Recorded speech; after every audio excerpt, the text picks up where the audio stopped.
Please welcome Ivan Zhao.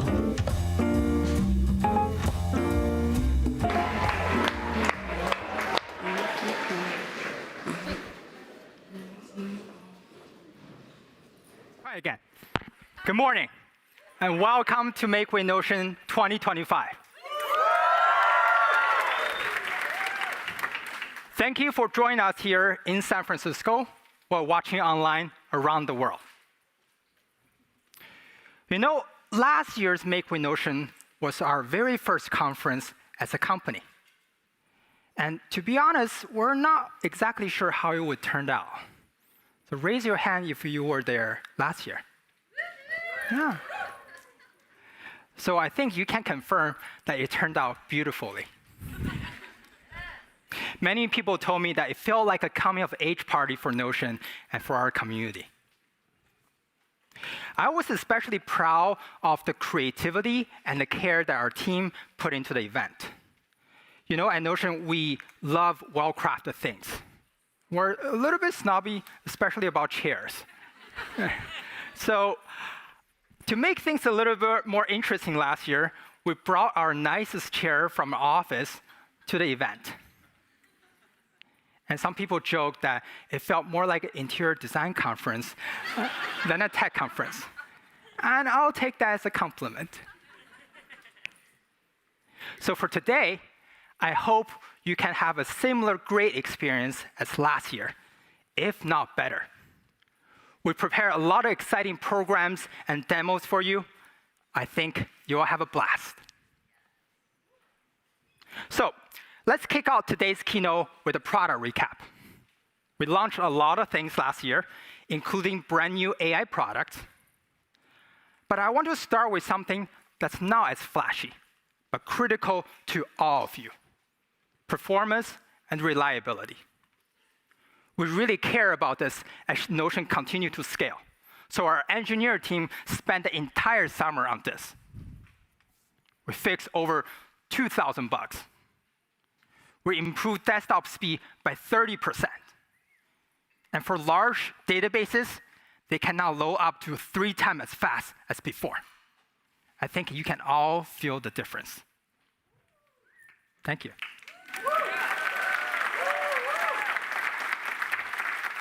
For our developer community, we shipped the top API requests for years, webhooks. So you can now build more powerful integration around Notion for your enterprise, for your product. Also, we launched something that many of you have been waiting for ever since we started this company. Offline mode. So last year on stage, I teased offline mode to you guys. And last month, we shipped offline mode to all of you.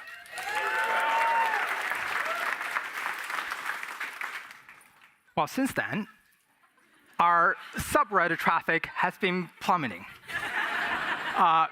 Some Reddit users are wondering what to talk about now Notion offline mode is out. But to be clear, there's a lot more we need to do to make Notion and Notion offline even better. And thank you again for your patience and for your feedback. This is the reason we love our community so much, because you all care so much. We also launched brand new AI products, like AI meeting notes. So you can, thank you, my favorite too, yeah. Which does the note-taking so you can focus on being present in the meeting. And there's enterprise search. It turns your company's tribal knowledge into instant answers. We also launched Notion Mail on iOS and desktop. Android coming soon. And last but not least, we upgrade Notion Calendar with scheduling link and task integrations. Yeah. And in today's keynote, you all learned that how all these products, tools come together with Notion and with AI.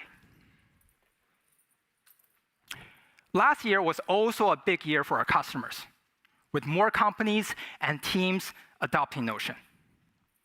Like Cursor, It's one of the fastest growing companies of all time, and it runs on Notion. Or OpenAI. It also runs on Notion. They onboard thousands of new hires last year. And when those new hires have questions, they ask Notion AI. It's pretty neat to see that the company that started the current AI revolution rely on Notion AI.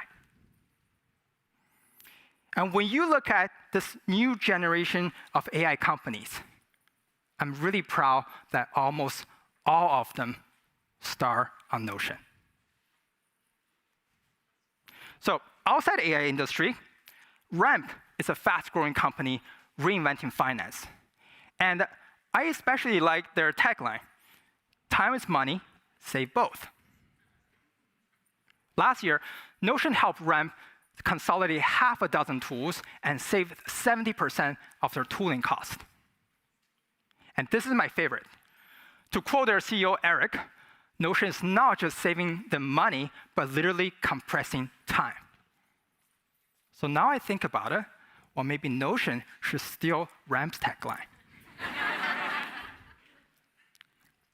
Of course, we'll never forget small business and creators. Take Pies and Thigh, a restaurant in Brooklyn. And according to the internet, they have the best pies in New York City. And I finally got to taste it this week. It's excellent. They're scaling and opening new locations. And they're using Notion for almost everything, from training to scheduling to brainstorming new recipes. So next time, when you have their pies or thighs, maybe there's a little bit AI in it. Notion is also growing in education. And this one is very personal for me. Some of you probably know Notion was reborn in Kyoto, Japan. We're inspired by Kyoto's arts and craft. And today, Kyoto University of Arts uses Notion across 800 faculty. It's very heartwarming to see that the school that teaches Kyoto's and arts and craft now runs on Notion. Thank you.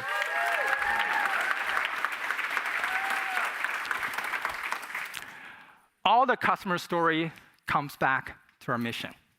Whether you're building an AI startup, reinventing modern finance, or expanding your restaurant operations, we want Notion to be there, to support you with beautiful tools to help you build your life's work.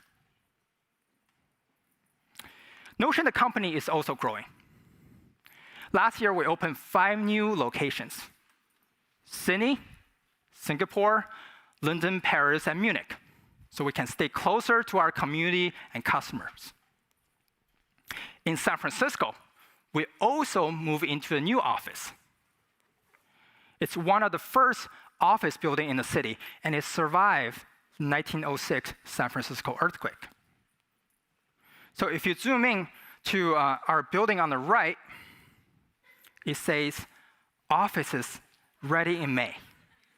So right after the San Francisco earthquake, people were already eager getting back to office. No. So return to office is different back then. No. So time has clearly changed, right? So you might be wondering, well, why am I talking about our office? Because it relates to the theme of our keynote today.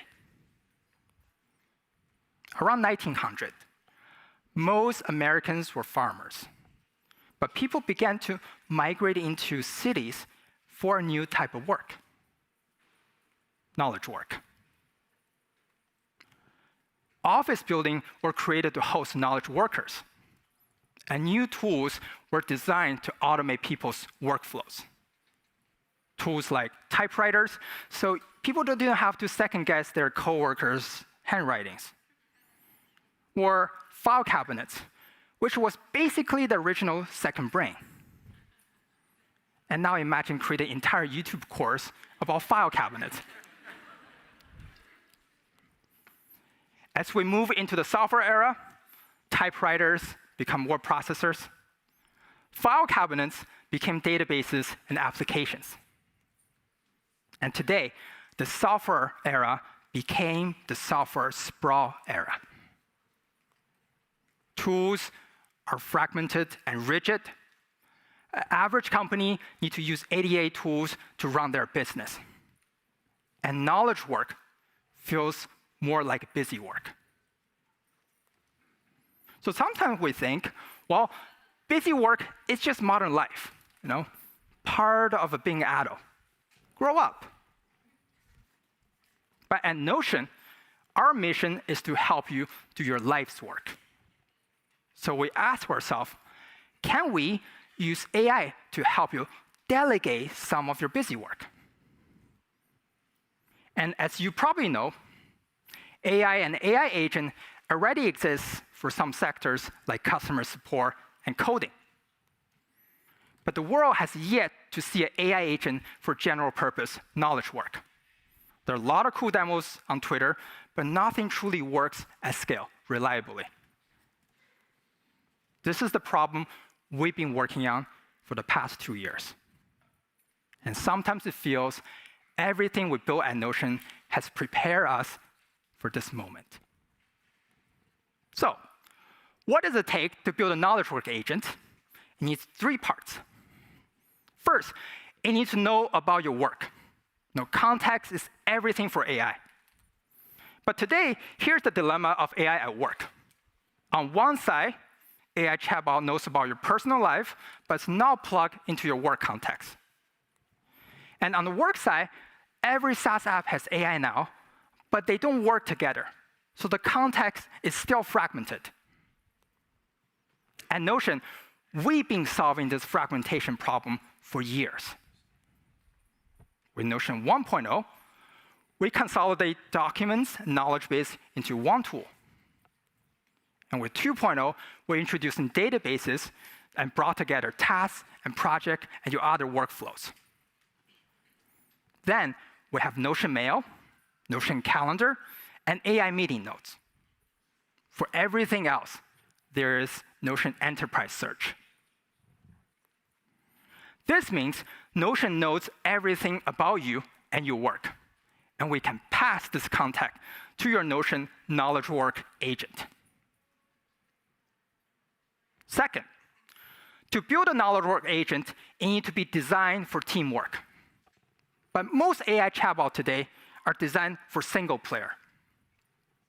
At Notion, we spent years building the essential foundation for teamwork with features like real-time collaboration, permissions, version control, and security guardrails. Now, we can extend this foundation to the agent. And your Notion workspace becomes the place where humans and agents seamlessly collaborate. Finally, a knowledge work agent needs to actually do real work for you. And this is the most tricky part. Because when your tools are rigid and your work context is fragmented, AI agents can't work reliably. They're just like people. They all struggle to piece everything together. But Notion has all the work context, and Notion has all the core building blocks of knowledge work. So we sent Notion AI to the bootcamp and taught it how to do real work using those building blocks and context in Notion. With a lot of hard work and completely rebuilding Notion AI from the ground up multiple times, we can say that it's finally ready.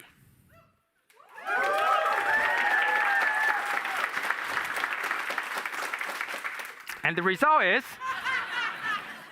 anything you can do with Notion, your Notion AI agent can do.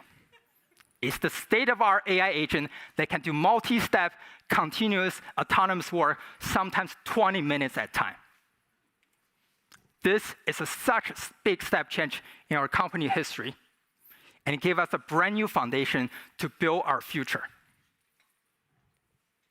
So, we want to finally turn a page. Introducing Notion 3.0.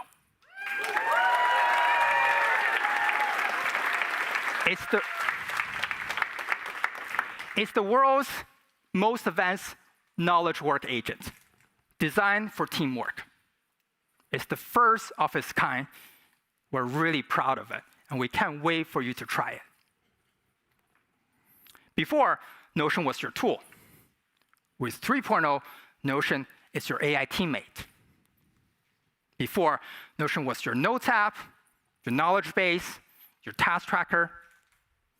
With 3.0, Notion can do work for you. It can take your notes, it can give you the answer proactively, it can do your task end to end. We think it will really reduce your busy work and give your time back for your life's work. Okay, let's see some demos. And here's Sheer to tell you more. Wow, what a great intro. Thank you, Ivan. I'm Sheer, and I work on AI at Notion.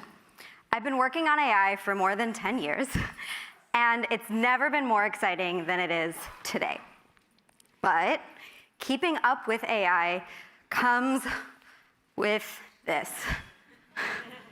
I don't like it either.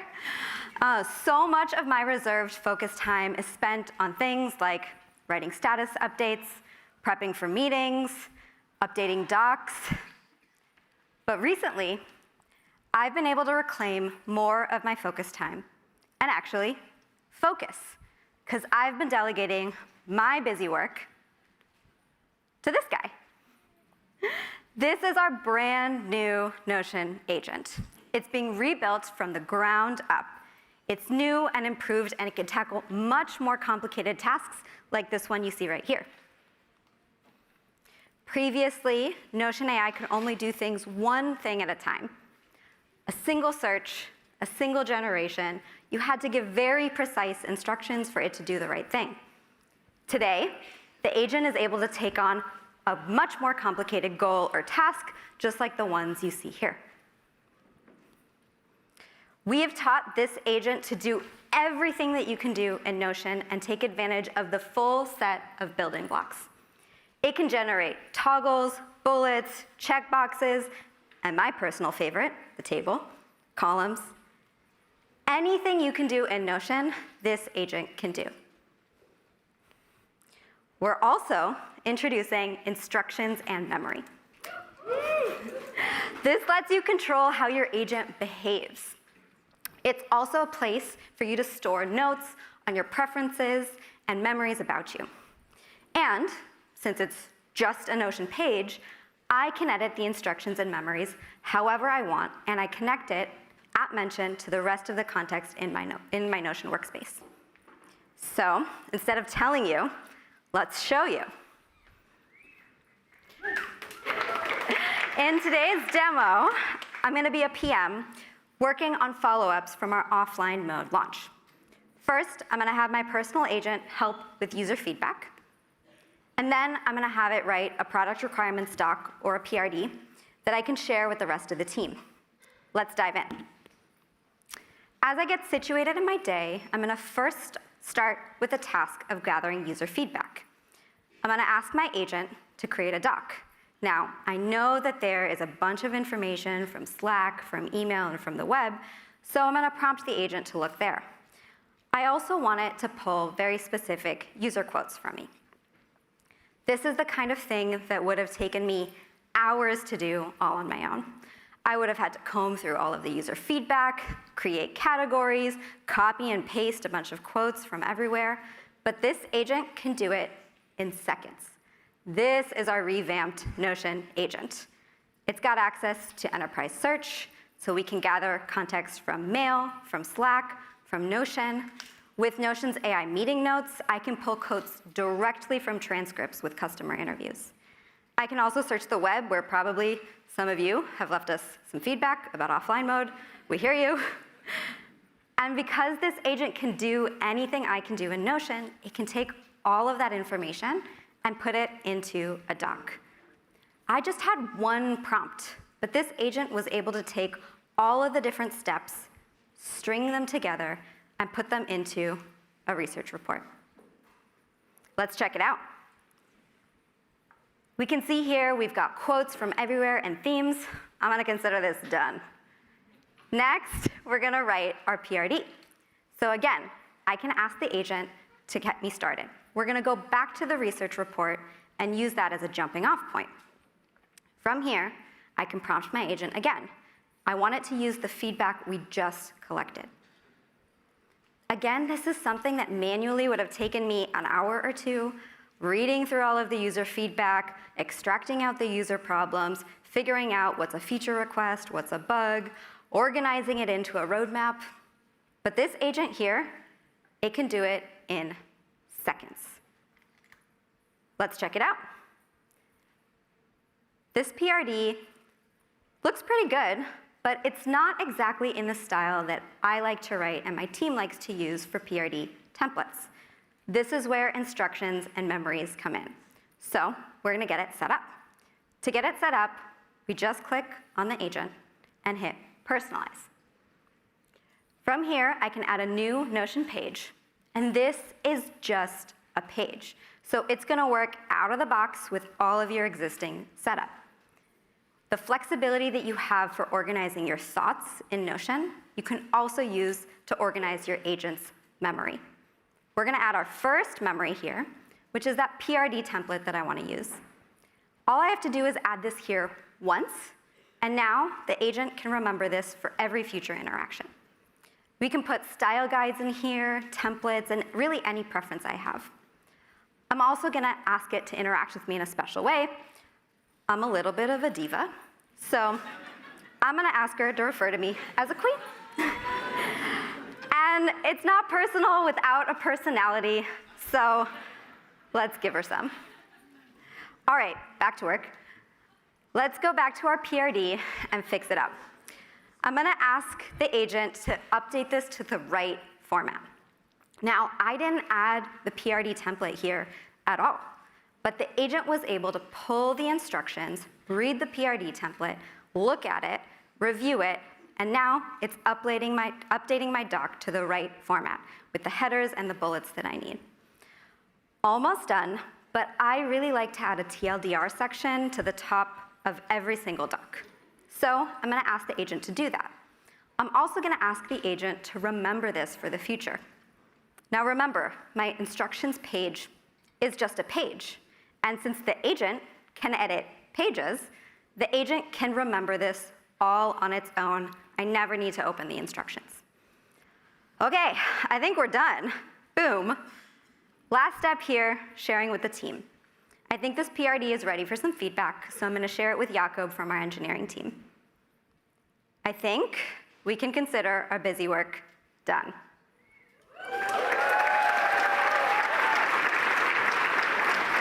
So, that is the brand new personalized agent. It can reason in multiple steps. It's personalized to how I like to be called, and it's better each time I use it. For any PM, researching docs, writing docs, this can save you countless hours of busy work. And it's not just me. We're also seeing fast-growing companies like Vercel save 9 hours per person per week. That's a full day back every week. We've been rolling this out slowly over the last few weeks, and this feels different. There's a lot of excitement. And please keep the feedback coming, the good, the bad, the ugly. We want to hear it. There's a ton to explore with your new agent. I only showed you a small fraction of what the agent can do in my demo just now. It uses all of the latest AI models. It's available on mobile, and it's connected to all of your enterprise connectors. But the best part, everything I showed you, multi-step reasoning, enterprise search, personalization, all of it is available today.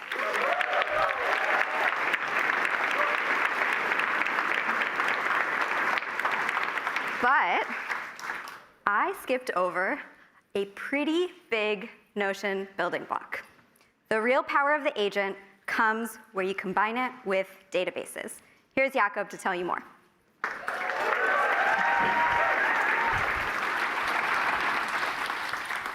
everyone. I'm Jakob from the engineering team, and I'm excited to show you what's new with databases in Notion 3.0. In Shear's demo, we saw how the agent is able to search across many sources to put together a high-quality document. But what happens when you're working with a huge amount of data? In a database, you might have hundreds or even thousands of pages. For example, you might use the database to manage your product roadmap, where each item needs regular updates. Or for something like a task tracker. As you can see, there's a ton of detail that needs to be captured about every task. The due date, the assignee, the priority, and then more details inside of each page.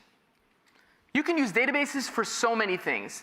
I actually have a personal database where I keep track of my favorite music albums and what I want to listen to next. And I love that I can view my databases however makes sense for what I'm tracking. Now, I love Notion databases, but even for a long-time Notion user like me, building and maintaining large databases can be a lot of work. Setting up the views, creating the properties, populating the database with hundreds of rows, sometimes this can feel slow or tedious. But luckily, now, anything I can do in Notion, my agent can do for me. And with databases, the agent can make me 100 times more efficient. But like Ivan said earlier, the agent needs to be built for teamwork, and it needs to respect your permissions. And unfortunately, until recently, database permissions have always been all or nothing, which means if I want to share a database with someone like a client or an external contractor, I have to give them and their agent access to the entire database, or they get no access at all. This has been a major pain point for years. But today, I'm excited to announce that we're launching granular database permissions.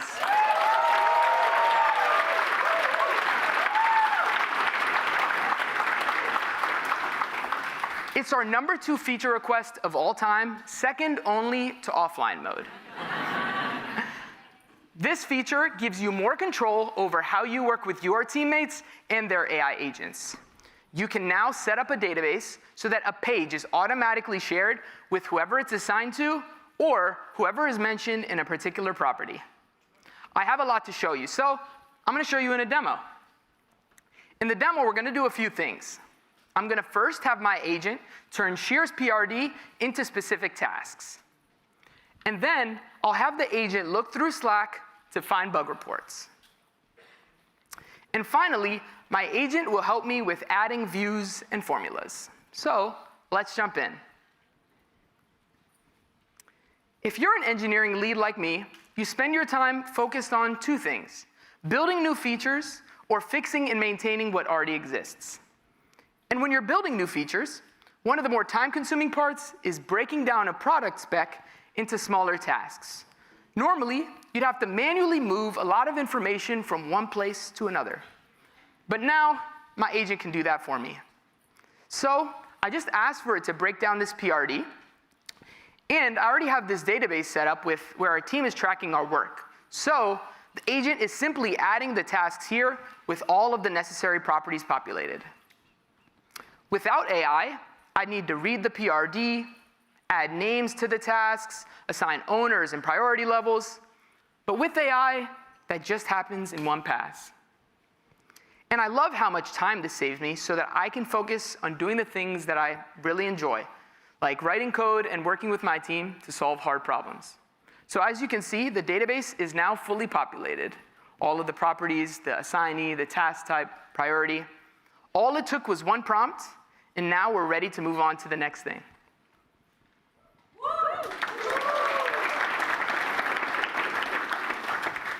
Now, let's talk about how my agent can help me with the second part of my job: fixing bugs and maintaining existing features.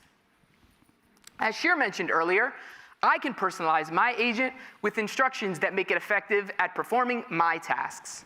So I taught my agent to route tasks to the right owners, because each task on my team falls into one of three categories: front-end tasks, back-end tasks, or mobile tasks. So as you can see here, I have this mapping in my agent's instructions, so it knows who should be assigned to what. And then Importantly, when I chat with the agent, it's able to use that mapping automatically. The flexibility of the agent's memory gives it so much power. So now we'll see it in action. Now, we're going to ask our agent to consolidate feedback and bug reports into Notion. I also want to make sure it assigns owners and due dates to make sure that we stay on track with our work and our timelines. Without agent, I'd have to copy each of these one by one, and it will probably take about an hour or two because there are more than 30 reports in our Slack channel. But, like I said before, in databases, my agent can make me so much more efficient. And I love that the agent is able to read data from all the places where teams do work. It can search your email in Notion Mail or Gmail. It can also meet you where your teams chat, like Slack or Microsoft Teams. It's also able to research on the web. As you can see, it's creating tasks, deduping them. You can see it pulled items from Slack, and it shows each step so I can trust the results. Finally, if you look at this sliced view by assignee, all of the tasks were routed to the right people. And the mobile tasks, the front-end tasks, and the back-end tasks were all mapped to the people who I suggested, and it was just like I specified in my agent's instructions. Thank you. Let's now look at how we can use Notion Agent to help me track the balance of work across my team. I need to find a way to visualize how many tasks each person has assigned to them. So I'm just going to ask it to add a bar chart, and I want it to be sliced by assignee. If you're a Notion power user like I am, creating views is something you're already comfortable with. But I personally prefer to just describe what I want and let the agent take over, instead of manually needing to create this from scratch. There, it tells you it's done. Now we're going to navigate and look at the chart. And now we're able to see an easy slice of tasks and the distribution of work at a glance. So then I can use this to load balance work across my team. OK, before we move on, I want to know, do we have any formula fans in the audience? Amazing. Formulas are really powerful, but they can also be intimidating. So I need to find a way to see how much time we have before each task's due date. So we'll add a formula for that. We'll name it days until the due date. We'll pick the property type here. And then, importantly, instead of writing the formula from scratch, we're just going to have AI generate it for us. We're going to say number of days until the due date, and I wanted to add some color so that we can easily tell which tasks are coming up soon and which ones are overdue that we need to get to. If you haven't used formulas before, or even if you have, using AI can really help you build anything you want. So after some thinking, there it is.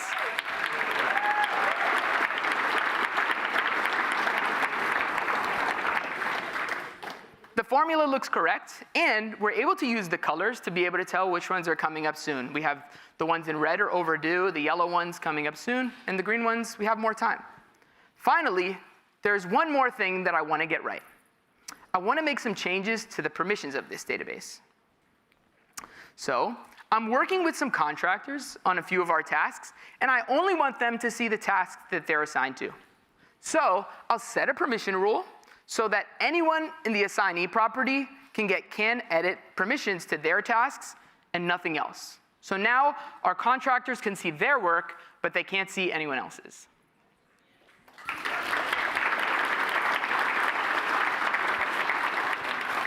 OK, that's plenty for today. Now, that's just a small taste of what you can do when you combine your personal agent with Notion databases. It's incredible to see the perfect database created and modified for you, like it has for the browser company CEO Josh and so many customers already.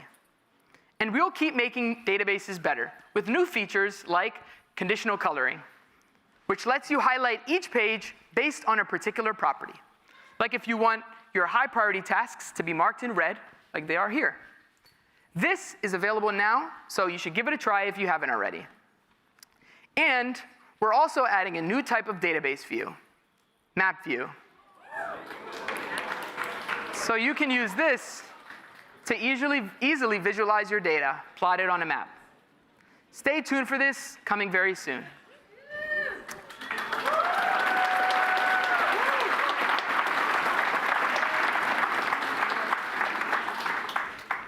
Databases offer an incredible toolbox for your personal agent to work with. And I think they truly help your personal agent build beautiful tools for you. Our new database permissions and everything I showed you with agents and databases is available starting today.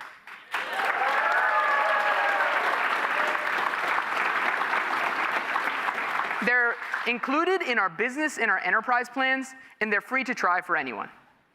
So, we've seen how Notion AI can complete work for you in Notion docs and Notion databases, but we know Notion isn't the only tool you use, which is why I'm excited to invite MJ to the stage to show you how the agent works with your integrations. Great, thank you. Hi everyone, I'm MJ and I'm from the product team. So far, we showed you that agents work super well with pages and databases. And now, I'll show you 2 new ways to connect Notion with your other tools. Even though plenty of work happens in Notion, a few things might need to live elsewhere. For example, if I'm vibe coding or prototyping, I need to use a separate tool like Cursor. But all of my context is in Notion, and it's so much busy work to keep switching in between tools. Back and forth, copy, paste, command, tab, repeat. But that's where the Notion MCP integration comes in. It's a secure way to read and write to and from Notion with other tools. So all of your context from Notion, so you can use all of your context from Notion without being in Notion. And today, I'm excited to announce that we're making the MCP even better by adding support to all of your tools from enterprise search. That means while you're vibe coding in tools like Cursor, you'll be able to reference things like Slack conversations, GitHub pull requests, and much more.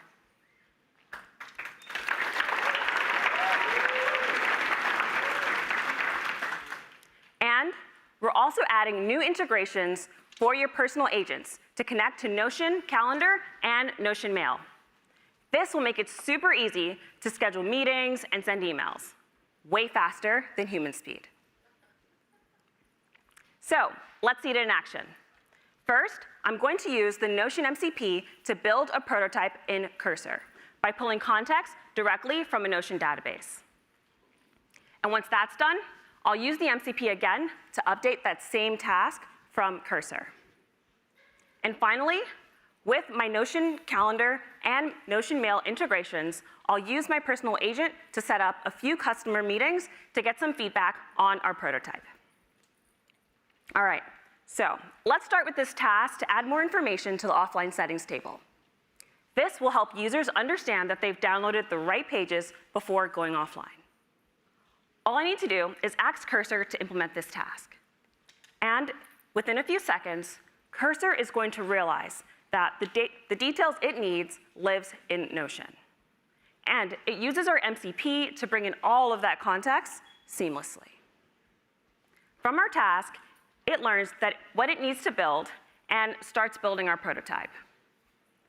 Normally, I'd write some tests, but in this case, let's watch the code changes come in live in our prototyping environment and confirm that everything looks good. So we're looking for the last viewed, last synced, and modified by columns. This is looking pretty good. All right, so next, we'll use the MCP again to update the task from Cursor to reflect all of our hard work. And just for the demo, let's jump back to Notion so that we can watch the task move from not started to done without me touching anything in Notion. Now, imagine how useful this is for engineers as they're hacking away in their favorite IDE. They now can update Notion without switching between tools. Now that we have a prototype, I want to chat with some customers to get some feedback. I have a list of all of my customers, and their email addresses, but it can be really tedious to follow up with them and schedule those sessions. So let's have my personal agent handle that for me. My agent finds and uses helpful information in Notion to learn more about each customer and their needs. Then, it pulls in context from Notion Calendar and picks some meeting options based on my working hours, existing meetings, and buffer time preferences. And if you're a PM like me, you probably can relate to the feeling of having negative time between your meetings and feeling like you're just perpetually late. Luckily, my personal agent handled all of those headaches for me with these amazing recommendations. So in a few seconds, the agent is going to create the invites, then send them to me and each customer. So let's quickly hop into my Notion calendar to watch the invites appear. And boom, we have the events scheduled. And I've been saved from so much busy work. Next, I'll ask my personal agent to send a couple of follow-up emails to our customers. Agent remembers all of the emails, so I don't have to copy and paste or even write the emails myself. I love that personal agents take the guesswork out for me. I don't need to worry about crafting the right customer-facing tone or accidentally sending out a typo.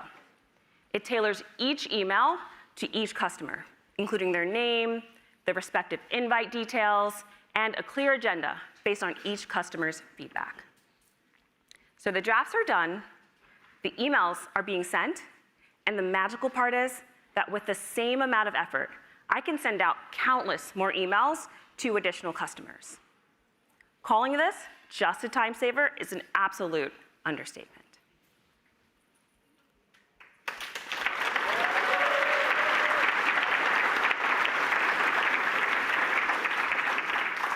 So we just used the Notion MCP to build a prototype and follow up with customers. And what's extra exciting is that you don't need to be an engineer or a developer to use the MCP. There are no API keys, and it's super easy to connect. And the MCP is so powerful that even the Cursor team themselves are loving it. I'm excited to share that we've expanded our list of first-party MCP integrations with lots of new partners, including Lovable, HubSpot, Windsurf, and many more. The Notion ecosystem is even more open than ever before. You're free to combine the flexibility of Notion's building blocks with whatever tools you need to do your best work. The MCP is also available today and free for everyone.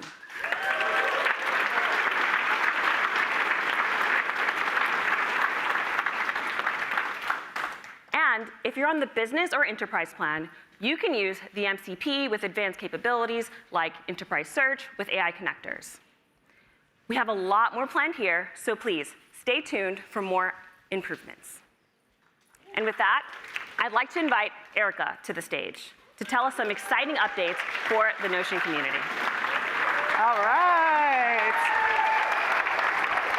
Thank you, MJ, and a big thank you to Jakob and Sheer. Let's give it up for those incredible demos one more time. Hello, everyone. I'm Erica Anderson, and I support our global go-to-market teams here at Notion. As Ivan mentioned earlier, Notion has always been built for teamwork. It's the place where your docs, your databases, and your projects come together so your teams can get things done all in one workspace. And today, we saw powerful demos showing a new way of working, one where you can assign your tasks to your agents, free up your time, and focus on the work that matters the most. And if you're thinking, this looks really amazing, but where do we start? You do not have to figure it out alone. That's where our incredible community comes in. These are folks all around the globe who specialize in Notion, experts in all the latest AI capabilities, and passionate about helping teams create better systems for their day-to-day work. From ambassadors to developers, template creators to consultants, our community has the tools, the teams, the resources you need to get the very most out of your new agents in Notion. Which is why we're very excited to share a major update. We have completely reimagined our consulting partner program. And our goal is very simple. It is to make it easier than ever for you to find the perfect partner to help you implement Notion 3.0. So take a firm here. With over 2,000 employees, they needed a single operating system to bring everyone together. So they worked with Notion State, one of our partners, to build a Notion workspace for all their company knowledge, all of their workflows, with AI at its core. Now, building the system is the very first step. Our consulting partners go beyond building. They help teams adopt new ways of working and make it stick. And for a firm, 95% of employees adopted Notion. And they even canceled some SaaS subscriptions along the way, consolidating into one AI workspace, saving money, and helping their teams move faster. To make it simple to connect with partners like Notion State, we're updating our marketplace today.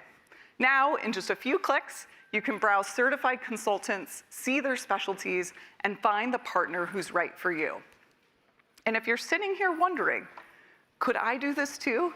The answer is absolutely yes. If you're passionate about Notion, you can launch your own consulting business. Head over to Notion Academy, where you'll find new coursework, certifications, and badges that can show your expertise. And as a certified Notion consultant, you'll gain exclusive benefits like new leads, priority support, and more, co-branding. And unlike other platforms that take a cut, with Notion Consulting, you keep 100% of your revenue. And consulting is just one of the many ways to build a business with Notion. In the Notion marketplace, you'll see the community offering templates for every imaginable use case. Today, there are over 50,000 templates in marketplace. And now, we're adding something brand new. Yes, agent personalization templates. As you saw in the demos, agents become even more powerful when you give them instructions about how you work. And naturally, our community is already running wild with this idea. Like this one from Lou, these agent instructions make sure that Notion AI always writes in your brand's tone and voice. They even include a glossary so that it always gets the terminology right. Your team gets on-brand writing from that very first draft. And that's just one way to personalize your agent. Take this template from Dagmar. It turns your personal agent into a friendly advisor that helps you focus on your goals. It's grounded in productivity frameworks like getting things done and atomic habits, and teaches your agent exactly how you prefer to organize your notes and your tasks. Think of Marketplace as the app store for your agent's personality. Whether you want it optimized for productivity, built to reflect your own unique style, or designed to bring a little fun like calling you queen, you'll find it in the marketplace. It's a whole new way to make AI feel like it truly works for you. There's so much creativity in what people are building already, and it is just the beginning. With that, let's take a quick look at what the community and customers have been reacting to with all of these new announcements. In Notion, it's easy to mimic the structure you have in your head in the computer. It just feels like a natural extension of the way that you might think. With Notion, every individual person at Ramp has an AI assistant that helps them do their job. It's a coworker that's been around, that really knows and has genuine context for why we've made certain decisions. 6 minutes later, I'm looking at a really informed graph chart, however I want to visualize that information. Before Notion, that would have taken me 6, 8 hours. We felt the benefits of AI in Notion as we've gone from a few people to over 100 people very quickly.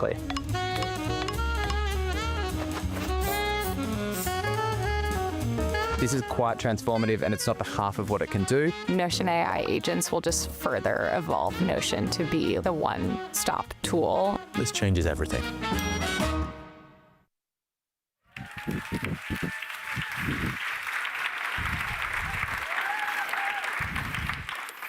Thank you, Erica. So today, we ship a lot of things for you, including the state-of-the-art knowledge work agents with multi-step actions and memories. We launched our top request features, database role permissions, and a brand new group of MCP and AI connectors. So now Notion 3.0 really feels like something new. But before I let you go, we have one more thing for you today. You know, in our demos, you saw how you can start delegate your busy work to your personal agent. But knowledge work is a team sport. And a lot of this repetitive busy work happens on a team level. So we're thinking, how can we create a new type of AI agent that automate repetitive tasks for your team and allow you to create as many such agents as your company needs? Agents that can work while you're sleeping. So here's Ryan to tell you more.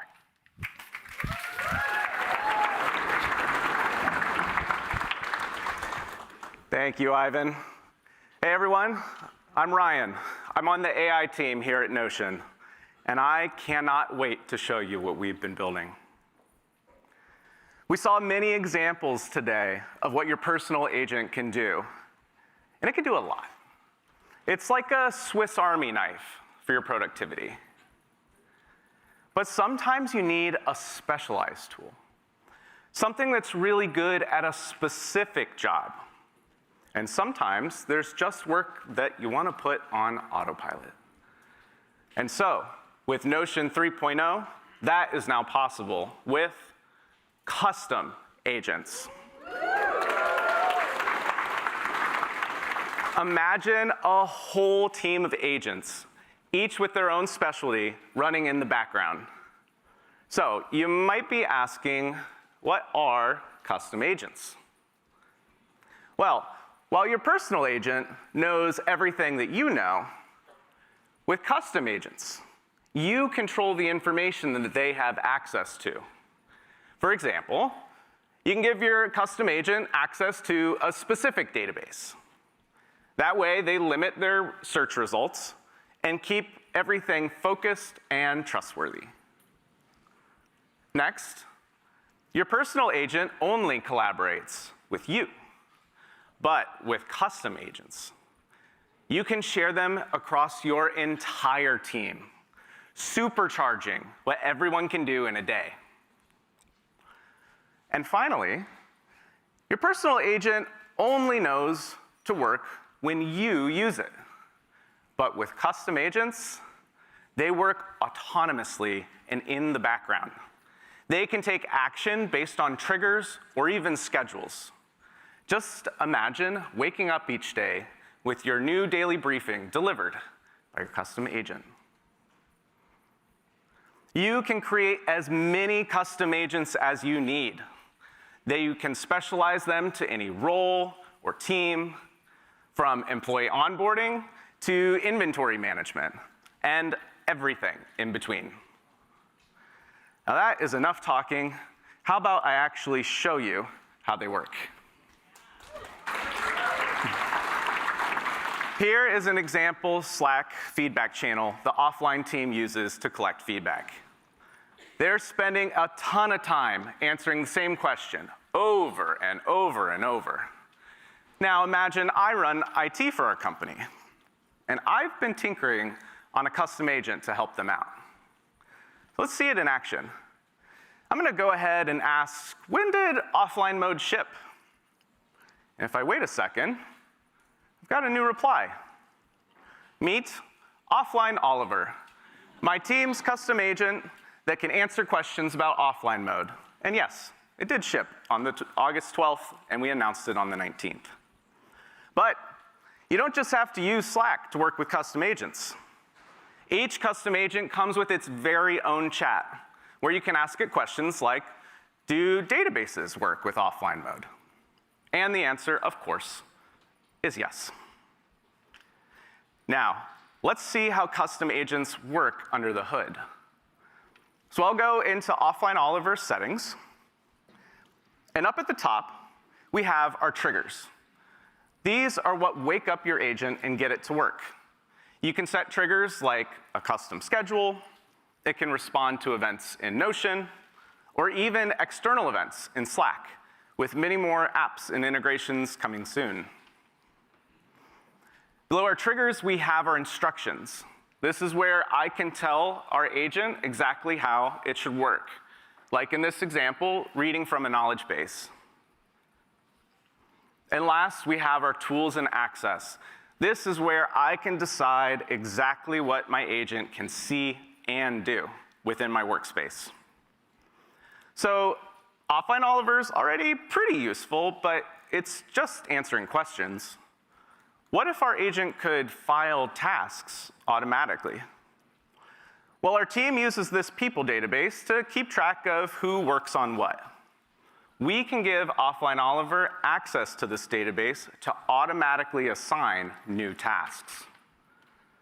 Now, I could go into our custom agent and type some new instructions, click some buttons, or I could just ask Notion AI to do it for me.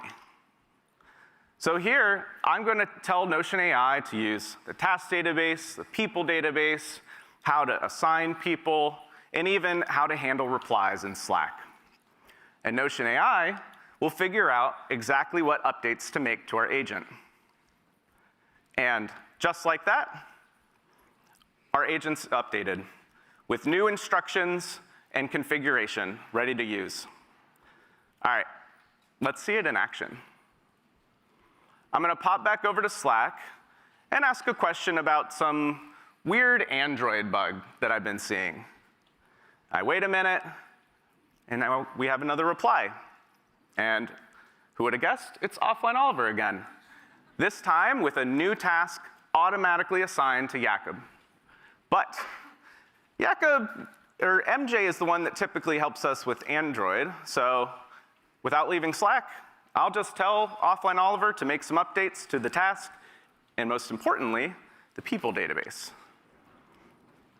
Now, if I go over to our people database, I see Android listed under MJ's profile, so future tasks will go straight to her. What we've just built is a self-updating agent that can learn on the fly and update its own memory. And this is just a glimpse of the power of combining custom agents and Notion blocks. Let's meet another agent, Grug. Grug's an honorary member of our design team at this point. We give Grug designs, and Grug spits back critiques. What about an agent for personal meal tracking? Well, I built that too. I send it pictures of what I ate. It can analyze our images and automatically log everything into my personal meal tracker. Now, the last one. We spend a ton of time collecting feedback from folks like you. So we build an agent to help us do the busy work of collecting the feedback. This agent goes to the internet every morning and turns what people are saying about offline mode into new reports with feature requests, sentiment analysis, even filing bugs ready for us to work on. This one agent can save our researchers and product teams hours every single week. We gave early access to some of our friends at Ramp, and they're telling us how much it's already helping them get work done. And you're going to see some more exciting examples from Ben in just a few minutes. Custom agents are already in early access and will be shipping more broadly soon.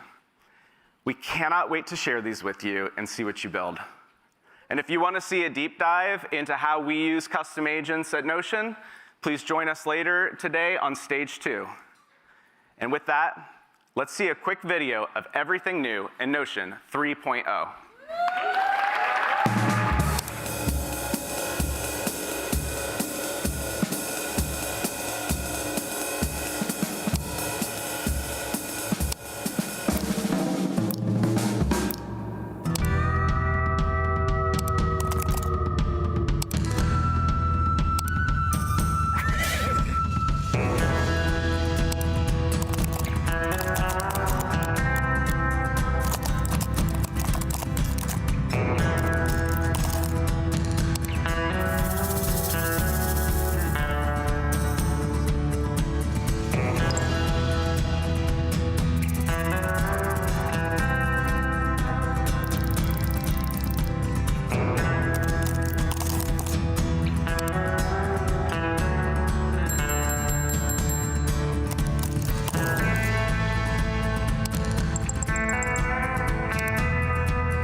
I hope you liked that video as much as we did.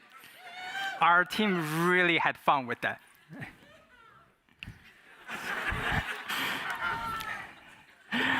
So today, we show you that you can use Notion Agent to delegate your busy work and get time back for your life's work. We also show that teams can augment their capability with custom agents. So a team of 3 might soon have the output of 300. All these bring us back to our mission, to help you build beautiful tools for your life's work. For the rest of today, please don't be shy to share your feedback with us. You know, we're easy to find because we're going to wear the Notion jackets. Thank you for joining us today, and have a great Make with Notion.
Please welcome Ben Levick.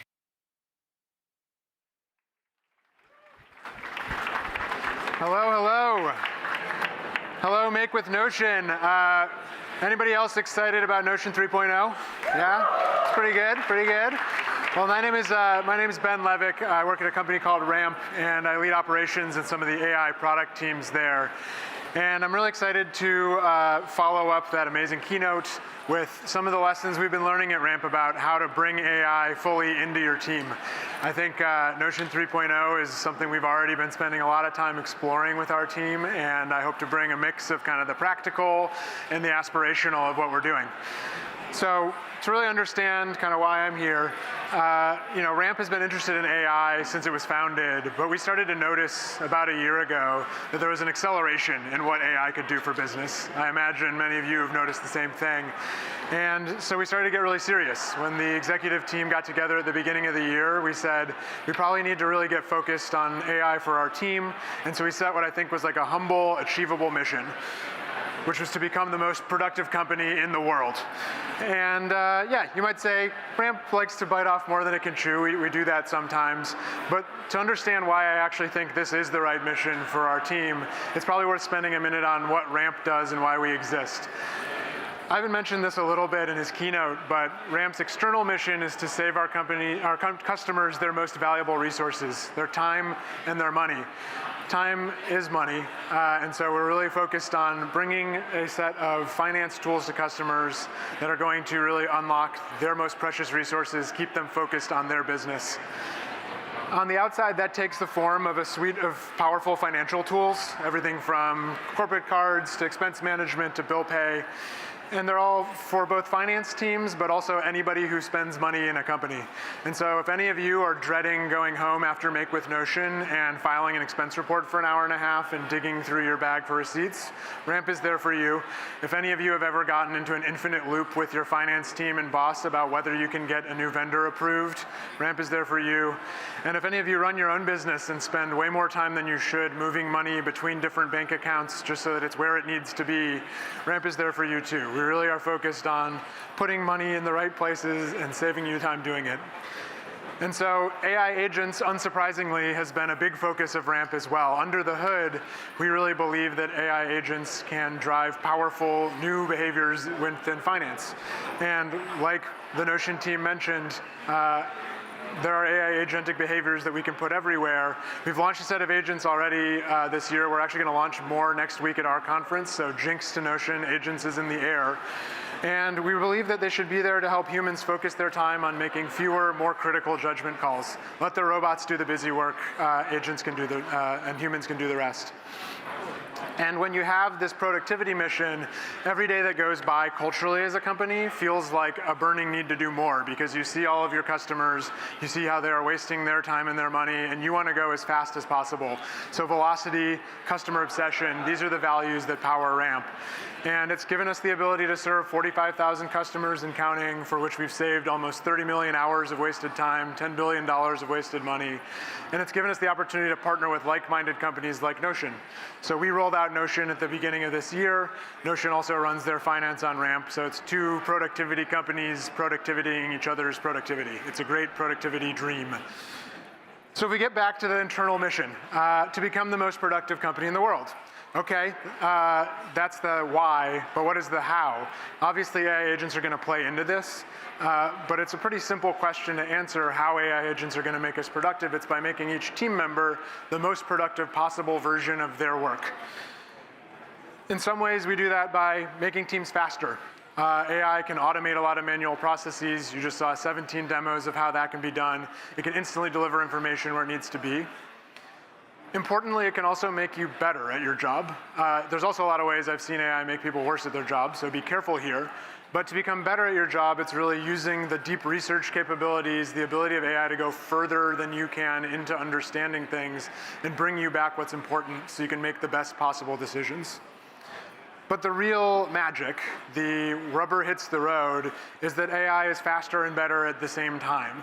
When you can do all of that deeper research instantly, then you can afford the opportunity to make bigger decisions with more information. When you make bigger decisions with better information, you can afford to go faster as a team.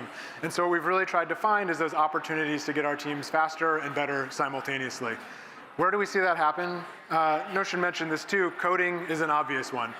We have seen tools like Cursor, Claude Code, Codex really power up our engineering team. It's gotten us to ship 270 features just in the first half of this year, which is more than one feature a day. It's more than the entire year in 2024.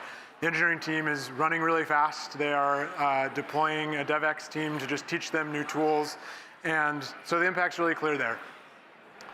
What I think is a question is, what about everything else?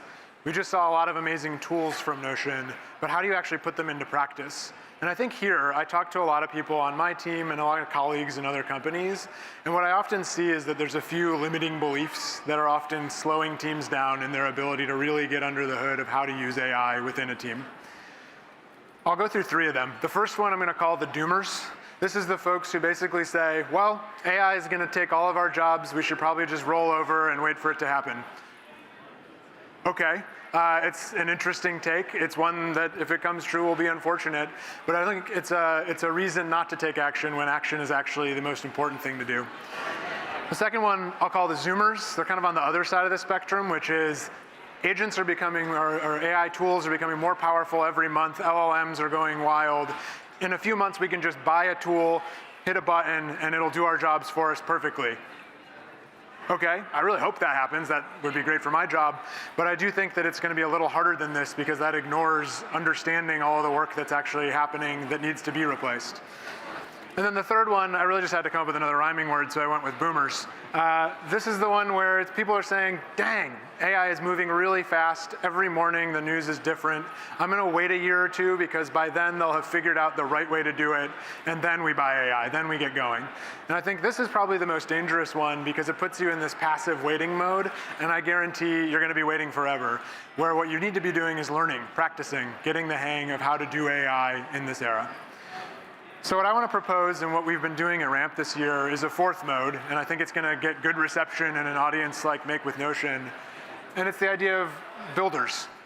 It's the idea that work is changing fundamentally. The way that you do your job today or that you did it a year ago should not be the job that you're doing in a year or two. But if you're curious and if you're driven, you can become a builder that's going to usher in the new version of your job. I think the nice thing about builders is it puts you back in the driver's seat in the AI era. And in some sense, it also brings us back to something more primal. I've shamelessly stolen this image from the first Make with Notion conference because I love it so much, but we all started as builders. We all got into Legos and blocks and puzzles. And then somewhere along the way, knowledge work became something other than building. It became you stuck in a set of tools that you have to use exactly some way, doing the same work day after day. And I think what AI can unlock for every person in a company, not just the engineers, not just the coders, is a sense that you are now back in the driver's seat to build the type of work you want to do. This is obviously something that we get a lot of help from Notion with. And the way we've gone about delivering it is in 3 stages that I'll title as kind of the chapters of prompt, knowledge, and workflow. What do I mean by those 3 words? The prompt is getting your team or yourself to be able to define precisely what you want AI to do. The knowledge is to understand what that AI then needs to know, what data, what information, in order to do the thing you want. And if you've defined that well, it's probably producing something of value, and the workflow is then how do I put it where and when I want it to be. And if these 3 things feel familiar from the Notion Keynote, and as I go through each of them, that's no accident. One of the reasons that we're happy Notion customers is that Notion has been a key part of each of those journeys for us. So let's jump in. Let's talk a little bit first about what I mean by prompt. This is not the 100th LinkedIn advertised prompt engineering workshop where I tell you that if you tell AI it's a genius, it'll give you better results. Put that aside. When I mean prompt, I mean getting your team or yourself in the driver's seat doing prompting with AI. What we did at Ramp at the beginning of this year when we started this become the most productive company in the world journey is we gave everybody ubiquitous access to a lot of AI tools. We more or less have a policy where if you request an AI tool that involves you writing prompts for AI, we will say yes. But we specifically preload every laptop at Ramp with 3 tools: ChatGPT, Notion and Notion AI, and Perplexity. And the reason that we love those 3 tools is they force the person using them to write actual prompts that will have AI go and do something. You don't get to just hit a button and then under the hood, somebody else has decided what AI does. It means you yourself have to be the one to define what happens. And we've had pretty good adoption on that. We have about 1,200 people at Ramp. We have about 90% monthly active usage of Notion and Notion AI, about 100% weekly active usage of ChatGPT across the team. That's tens of thousands, hundreds of thousands of individual practice sessions every month that our team is getting. And I think that's really crucial. What I love most is this 9 stat.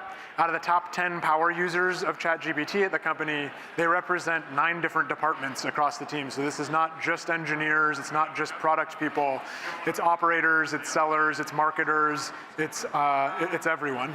And so getting ubiquitous adoption means we're getting those practice reps. And we've had to do work beyond just giving you a license. It's not as simple as just, here's ChatGPT, go have fun and do AI. We do a ton of enablement.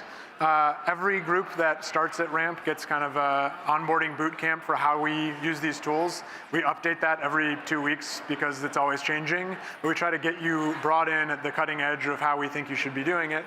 We separately go every quarter or so around every department in the company, hear them out on the biggest problems they're having, and then try to find ways to get them started using AI to solve 1 or 2 of those problems, build the muscle. And finally, we have a little Slack channel, Ramp Uses AI. We launched it without doing a ton of marketing. Nobody's like forced into this channel. We're up to about 600 people, half the company in the channel now, and it gets daily active usage, just trading tips, saying, here I'm stuck, and kind of making the kind of wheels turn across AI and prompting in the company. I'm on part of this channel, and people separately often DM me on Slack and say, Ben, I just tried to use AI for something and it was terrible. I don't think AI works. And what I ask them is, what did you prompt it to do? And too often, what I end up seeing is, well, I prompted it, what are the benefits of Notion for Ramp? And then I got a result, and read this, it's not very good. It's very vapid, and it doesn't say anything specific. It's a super vague response. Why doesn't AI work? And, you know, it's not bad AI, it's bad usage of AI. And so it's a great lesson to be able to teach people. We have this epidemic of vagueness, I think, in how we do work now. And while I think Google Search is one of the greatest products ever made, I do lay some of the blame for it at Google Search's feet, because if you're sitting in your cubicle and you're typing 3.5 paragraph long Google searches, your coworkers are gonna peer over and wonder what's wrong with you. We all learned that the pattern for getting stuff out of the internet is type 3 words, scroll around, click some buttons, eventually you'll find what you want. And the irony is that AI demands exactly the opposite of us. AI is so focused entirely on precision. It's a word I use all the time at Ramp now, because if you can provide deep, precise, context-rich information to AI, it will usually deliver for you. I think it's easy to say, so go be precise, you'll be fine. But it's a lot harder to actually do it. I get writer's block all the time when I stare down the scary ChatGPT new prompt. I don't know exactly what I want. And this is where the biggest unlock I'll share today really comes in. And that is to use AI to do better AI. You are not alone in the journey anymore. You don't have to wait until your boss has a moment to help you. You have this all-powerful tool next to you that can help you out of the vagueness trap and into precision. And I call this the prompt feedback loop, which is you start with your vague prompt, that's okay, put it in, but rather than just hit enter and get that terrible output, ask AI to ask you smart questions that will give it more information to work for you. And it'll give you a couple usually pretty good questions. And now your job is to write a lot of stuff back to it. This is literally AI extracting precision from you so that it can do better work. And you don't actually have to write the follow-up prompt yourself. You just take all the stuff you splatted out and ask AI to summarize it into a new and better prompt. And you can go around this loop as many times as you want. And when you feel like you're ready, you hit enter, you see if you got the magic that you wanted. And if you don't, then you just go around the loop again. This is a pattern I am using now every day, and it is getting me much better results. I did 2 rounds of it with the, how is Notion good for Ramp? Ended up with a 6-page summary. It cites a million quotes. It has a bunch of sources. This is the kind of thing I send to my boss and get promoted. Like, it didn't take a whole lot longer, but it just forced me to be precise. There's 2 other pro tips I'll share on precision. One, They talked about it. AI meeting notes is amazing. Getting transcripts of every conversation you have is amazing. If you're not doing it already, find a tool and do it. I think that Notion Calendar along with Notion AI meeting notes is great. There are others, but one way or another, insert all of that context into the AI world that you live in and use it to build precision.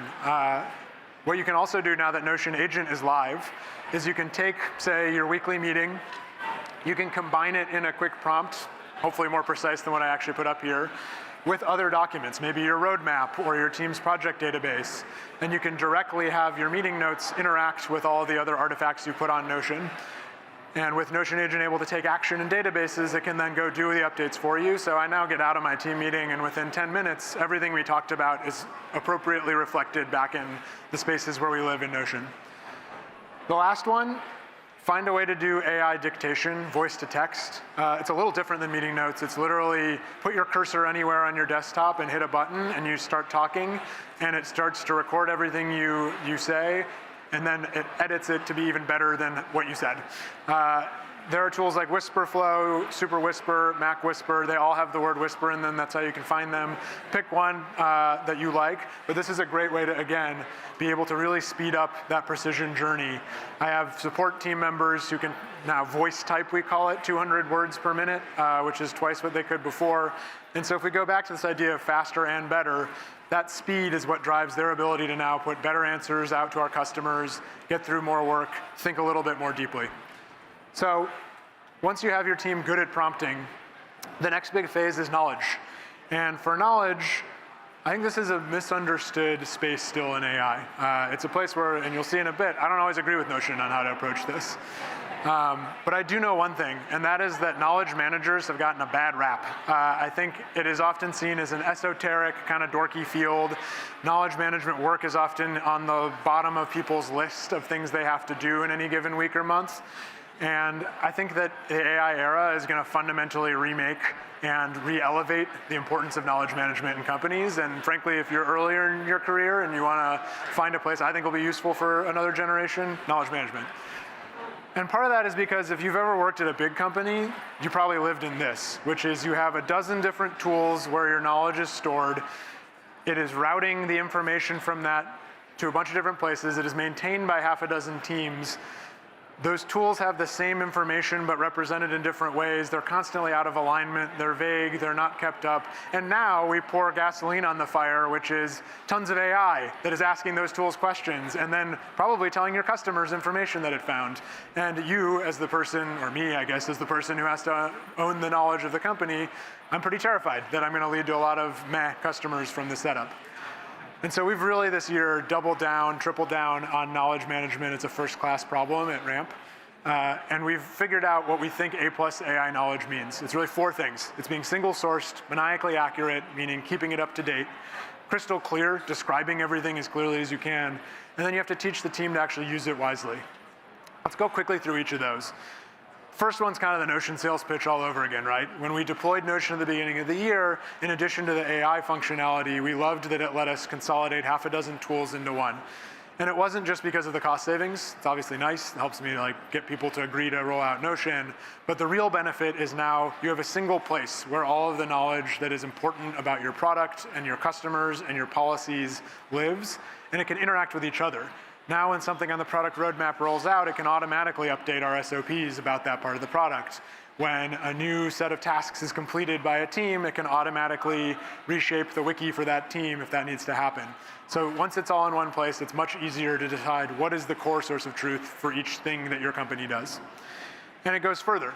We also take full advantage of Notion's AI connectors. So we've plugged Notion into Slack, GitHub, Google Drive, Linear.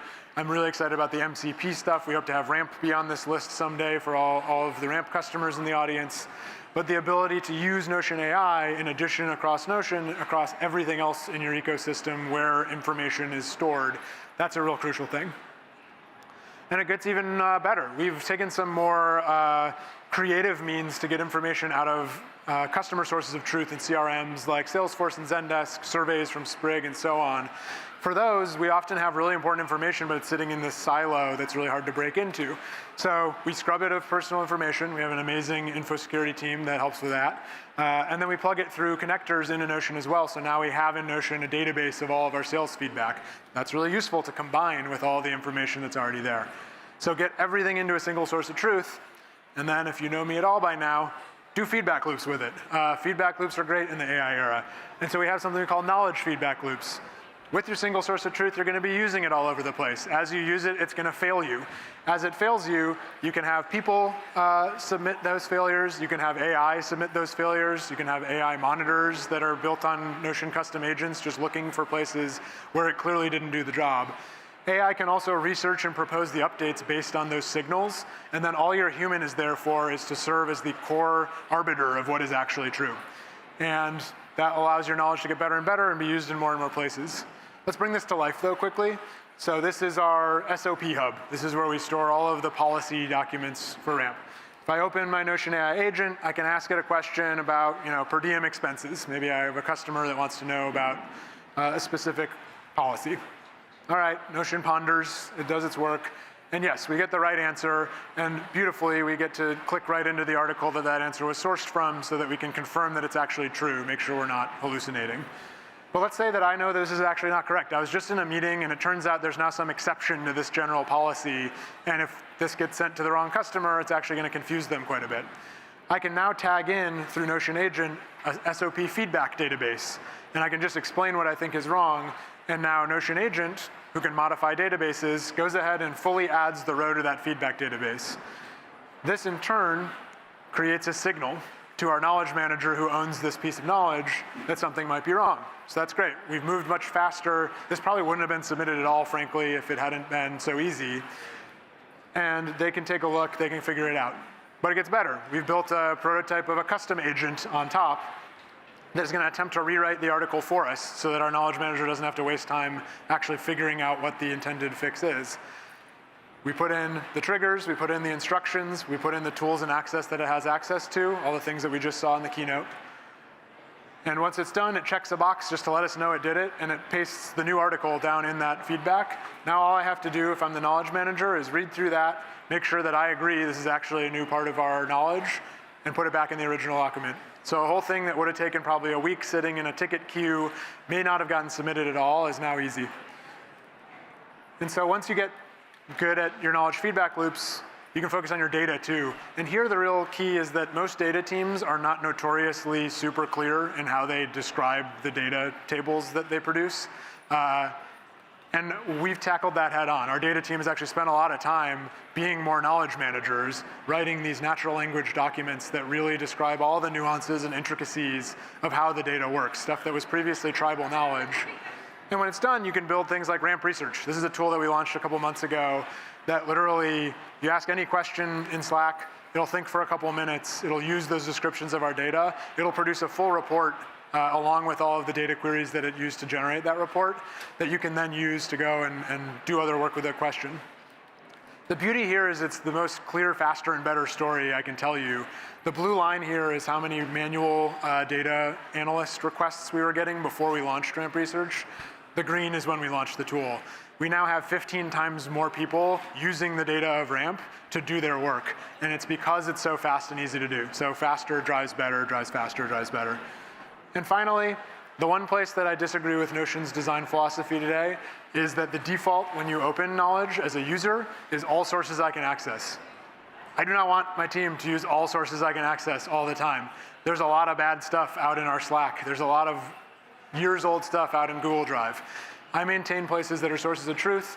And so one of the nice things that Notion does do is it lets me pick out the specific places that I want to access knowledge, but it's really the onus being on the user of that knowledge, the person who wants something, to be a little more specific. And I think all of you who are writing prompts should also be thinking about the precision of what knowledge scope you actually want to be looking over so that you don't get yourself into a situation of outdated info.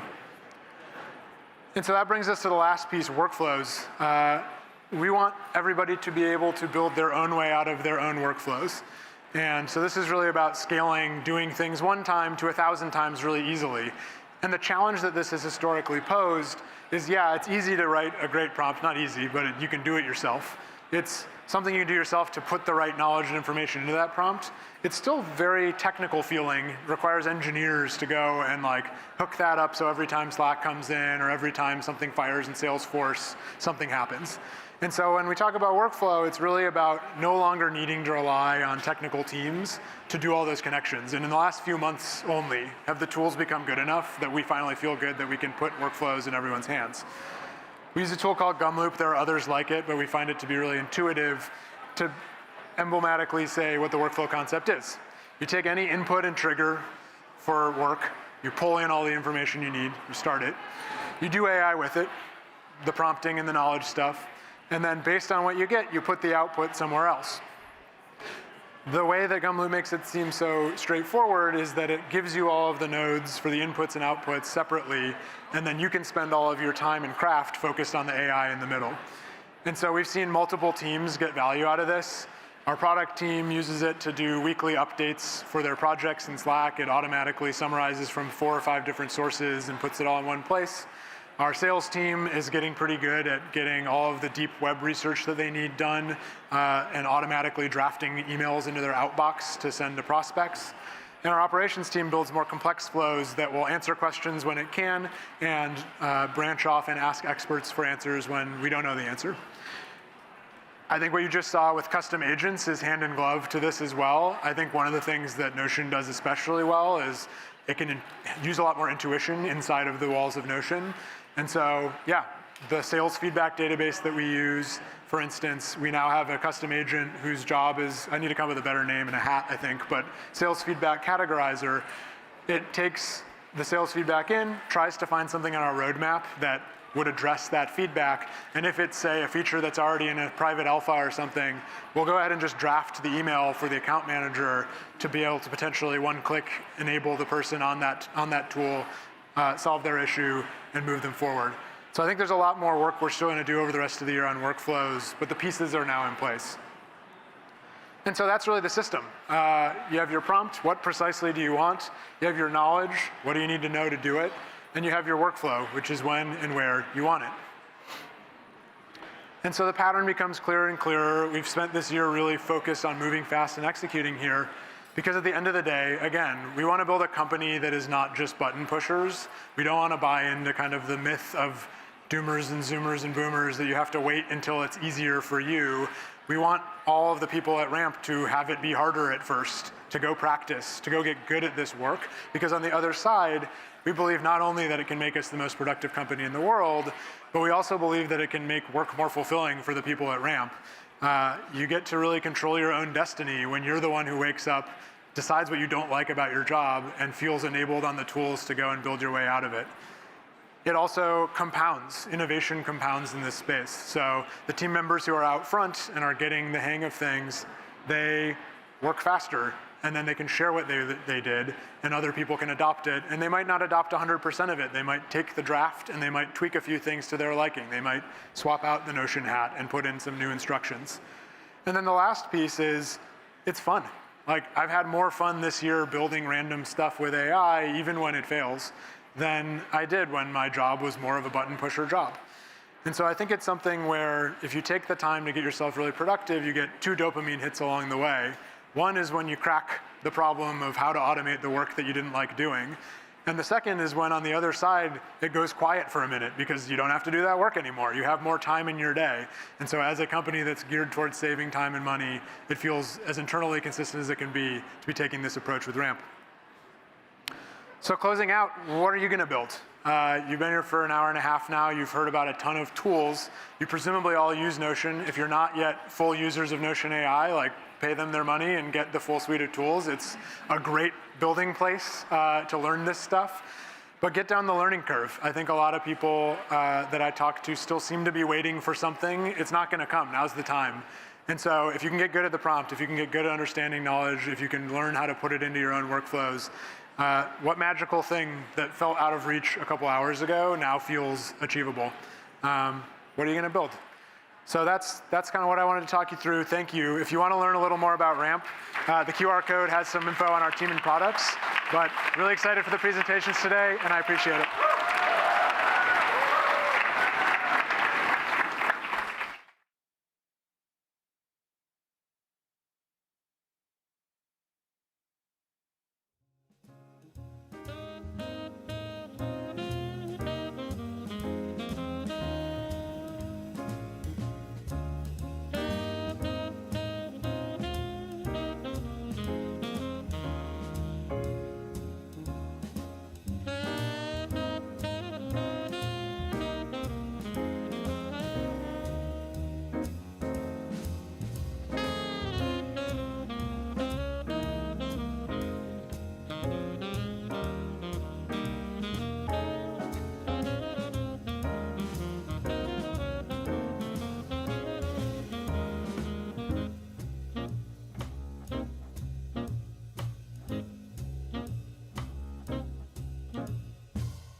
Please welcome Dave De Cespedes, Alejandra Cienfuegos, and Jenny Famularcano.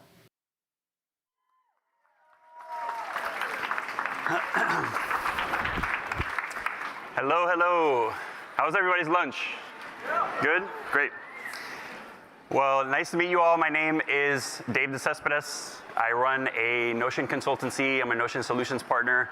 I run a company called WorkCraft Labs in Miami.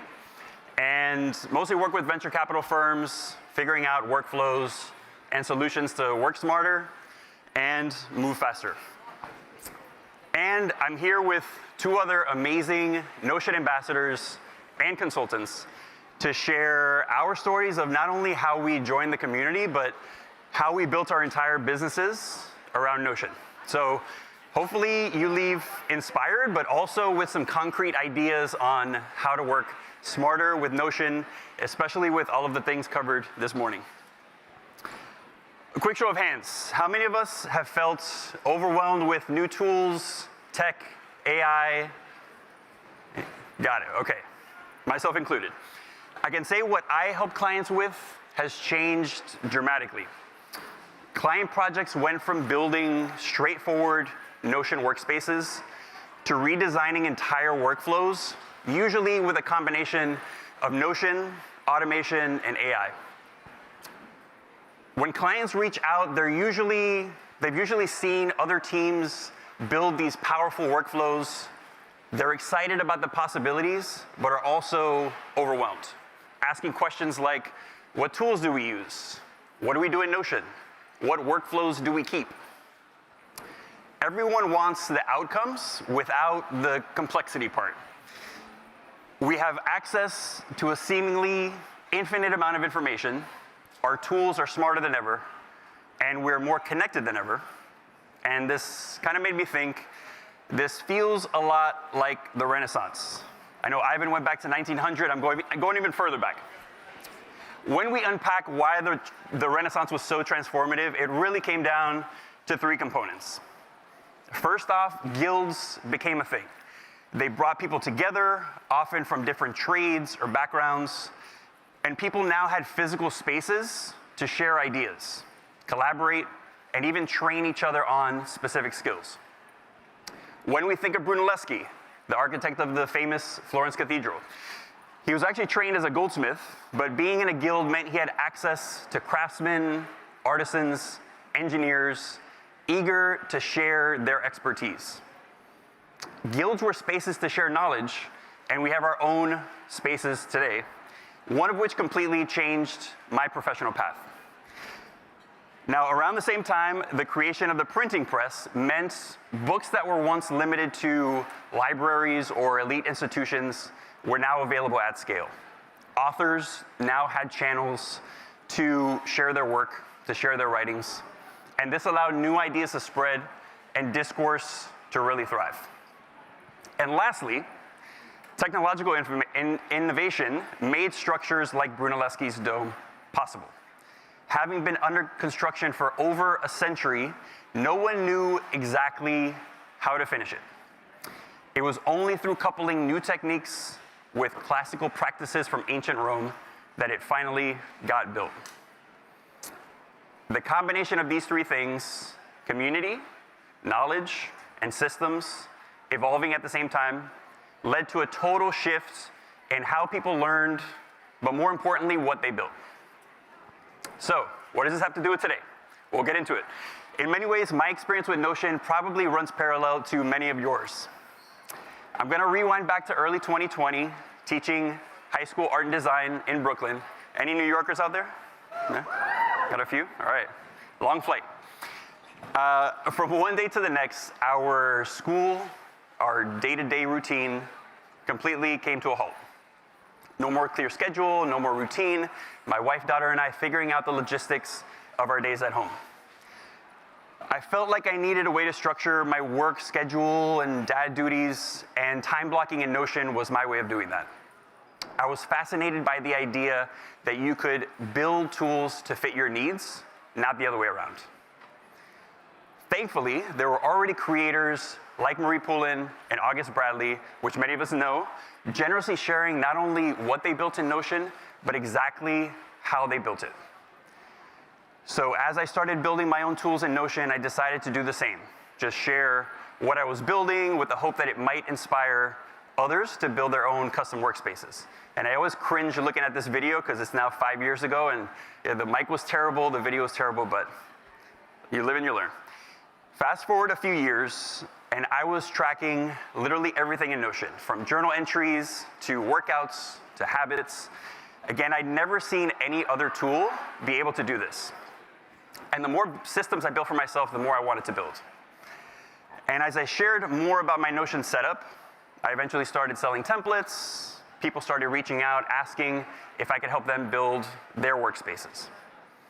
I was a little unsure about this, so I went to the interwebs, and I looked for other Notion consultants, and thankfully, Francis O'Dara Matthews in the UK was hosting Twitter Spaces, weekly or bi-weekly, talking about all things Notion, and usually I would chime in and pick her brain on what it was like working with clients on Notion projects. Like, was there enough demand? Were there any red flags? What were some things to look out for?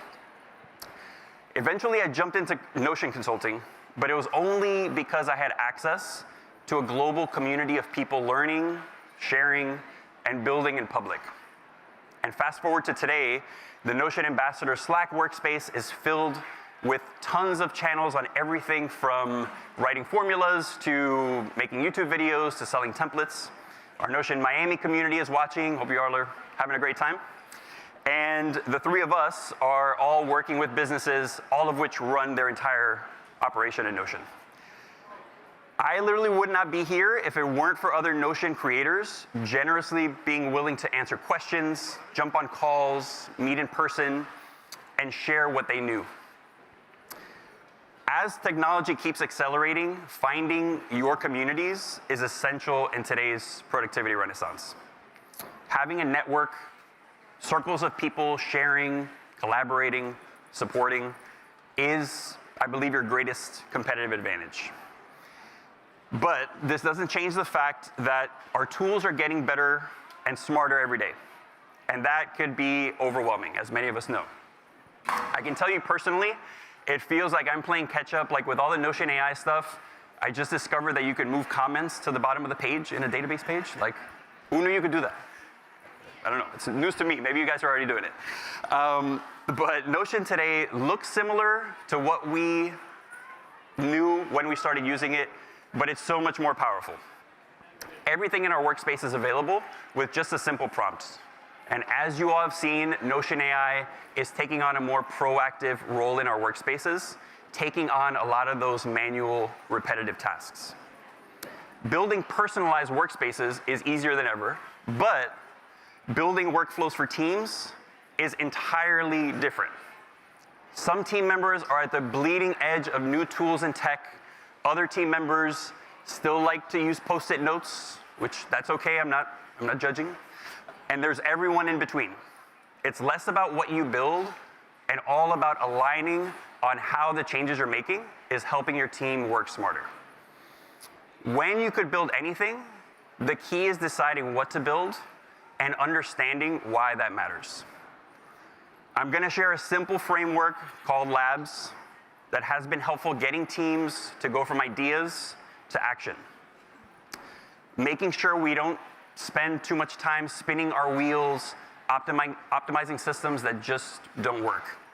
This reminds me again of Brunelleschi, where we're using tried and true methods, but in an entirely new context.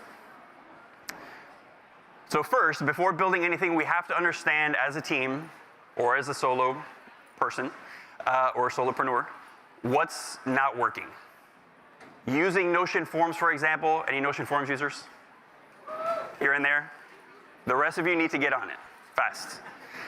So using Notion Forms, we could easily gather info on what's taking up too much time, what's very manual, what's disorganized, just getting all those ideas in the same place. I'll say one area that comes up quite a bit, probably the most, is trying to manage meetings better. With one client, we got responses like, our meeting agendas are very well organized, but they then go off the rails, or we talk too much about plans and not much on execution. These things kind of come up over and over, but we can only decide what to focus on once we've put everyone's ideas together. And the key here is deciding on what that one thing is and architecting a solution to only that one thing. Even with just a few bullet points, you'd be surprised how a simple AI block can recommend what to build and why. Sorry, last show of hands, AI blocks, who uses them? Okay, I know a lot of us are talking about the AI sidebar and our agents, which are fantastic, by the way, but AI blocks are kind of like a sleeper feature where you can just slot them into pages and into database templates. Definitely check them out if you haven't used them. But this is about architecting a solution, defining what needs to be built, how it should work, and most importantly, how do we know if it's effective? From here, we can get building. This is also an area that's gotten incredibly easy with Notion's database builder. When this came out, I was wondering if I'd be out of a job because it was so good, but thankfully there's a lot to do, so we're good there. But if you're a product manager, you've probably diagrammed out workflows or sequences, and this same practice is great for teams.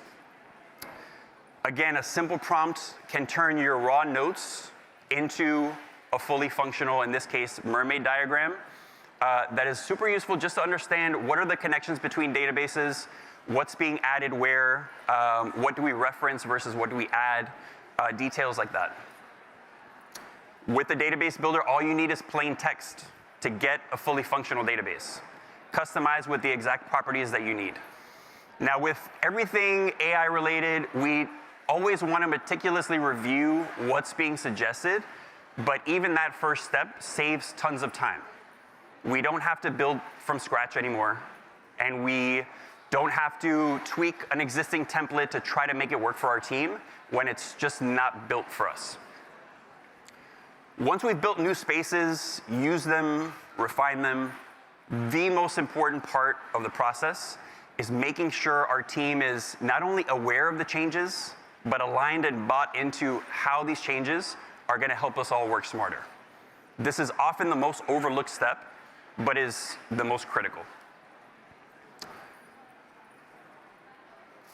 By focusing on one pain point at a time, we can make changes that free up hundreds of hours. For example, as a solo consultant, tracking discovery calls with Notion AI's meeting notes and having a prompt, just copy and paste it into Notion AI, which is now not even doable with custom agents. That's kind of saves a couple more steps. Can create a proposal draft that is not only fast and formatted in the way I want, but is using my tone of voice, and in a lot of cases actually brings up details from conversations that I might have missed. And for one client who migrated their entire investment team to Notion, meeting pages now surface every relevant update. Meeting pages that have fundraising updates, prospective potential investments, highlighting which projects or initiatives are blocked and need some attention. When you can build anything, the real value comes in the decision of what to build. Focusing on one problem at a time allows us to identify the root of the problem, brainstorm approaches, and build our own solutions. This simple exercise has been super useful for solopreneurs, to tiny teams, to venture firms managing over $1 billion in assets.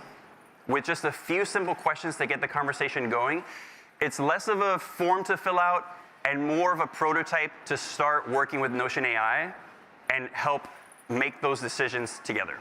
So if you have some ideas that are top of mind for your team, grab that guide using the QR code and get building. In our productivity renaissance, we have a massive opportunity to completely rethink how we work. We can focus more deeply on the ideas and questions that matter most. So as we continue to navigate this renaissance, I'll leave you with a simple question. With our own communities in the form of in-person and online groups, with a wealth of knowledge at our fingertips, and with tools like Notion to be able to build our own personalized systems to work smarter, I would love to know What will you build next? Thank you so much for having me, and please welcome Alejandra Cienfuegos to the stage.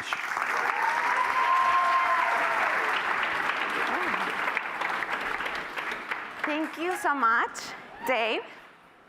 Today, our Notion community is global, but regional guilds, like the Spanish one, were a very important part in shaping the community we have now. Hi, everyone. My name is Alejandra. I'm a Notion certified consultant and ambassador, and I'm really happy to share my story with you today. My journey looks a lot like this, and as you can see, these are the 6 years that changed everything for me. All began in 2020, where I was looking for a place to document a trip I took with my partner, Daniel. We wanted a place to document all the wonderful experiences that we had on that trip, and that's how we found Notion. And this is the very first Notion page that I made, a travel journal. And while creating this travel journal, something clicked. Notion could be anything. A travel journal, a note taker, a meal tracker, anything. So I started thinking about all the use cases I could use Notion for, but at the time, I didn't have all the technical knowledge. And for me, the best way to learn is by practice. So I practiced. I started creating templates. My partner, Daniel, also started creating templates. And together, we built a huge template library of 70 Notion templates. We saw an opportunity to share our knowledge, and we put all of the templates on a website. And that's how we created Notionologia. And this is us in the public library brainstorming on this project. We also created social media accounts to share our work, and people began to notice and to reach out. And this tweet is very special to me because you can see Philip asking for a Notion template and me sharing that very first template that I did, the travel journal. And the best part of this interaction is that Philip also became a Notion ambassador, and we were really happy that we could also meet him in person a couple of years ago. And then, in 2021, we got the email. We were official Notion ambassadors. We got access to the community, and we discovered that other ambassadors already knew about our work and also about us. And we also found there some familiar faces from previous social media connections, and we felt welcome from the day one. And the community became a very important part of my journey, especially when we decided to turn our Notion project into a more professional one. Thanks to the meetups, the Slack conversations, the showcases, we got inspired. And we went from one-page templates to complete systems that solve real problems and that also generate revenue for us. This template is special, the business plan, because this template generates us our first $1 online.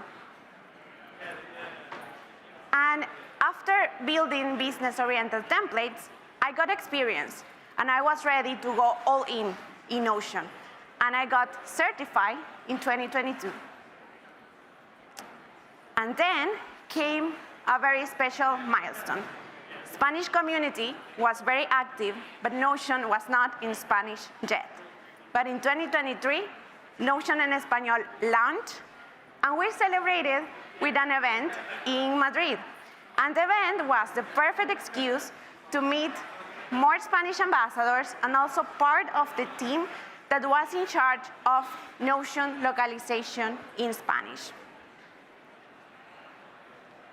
And after the Spanish launch, more Spanish companies joined the Notion wave, and our client base grew, not only in Spain, but also in Latin America. And this became the foundation of our Notion-focused business, not only for templates, but also for consultancy and education. So we moved from Notionologia to what is now Noxen Studio, operating internationally, as you can see in this Notion map. Be sure you try that feature soon. And working with companies across regions made me realize that cultural context matters. It's not the same to build for a Spanish company that for a French company or a US-based company. And because cultural context matters, building in Notion should focus on people and asking people the right questions. And this is something we try to do every day in our business. And this is something we implemented when we work with clients like Ole. This first approach is key in our discovery goals, and it was one of the reasons we secured Ole as a client. Ole is a Spanish company in the tech industry, and at the time, they were facing these 4 core Notion challenges. And to make sure we ask the right questions, we have this simple framework with only 3 components and 3 questions that open very important discoveries for us and help us build better systems in Notion. And for Ole, we start by asking what already works here. A fluent team, strong routines, and collaboration habits. And then we look for the growth catalyst. We needed to make the metrics visible and also connect the project management team with the sales team. And finally, we discover the limitations, security requirements, and also different KPIs definitions across teams. And with these 3 elements aligned, we could build a system with confidence. Now, let me show you what changed. We built a system based on their assets, especially their collaboration habits. One shared collaboration page for projects, clear action buttons for all teams, and key information visible to everyone in the team. We also built in Notion a real source of truth. The metrics space was very clear, very simple instructions. Metric definitions were agreed and aligned across teams. And we also added some visual charts so we can easily spot trends.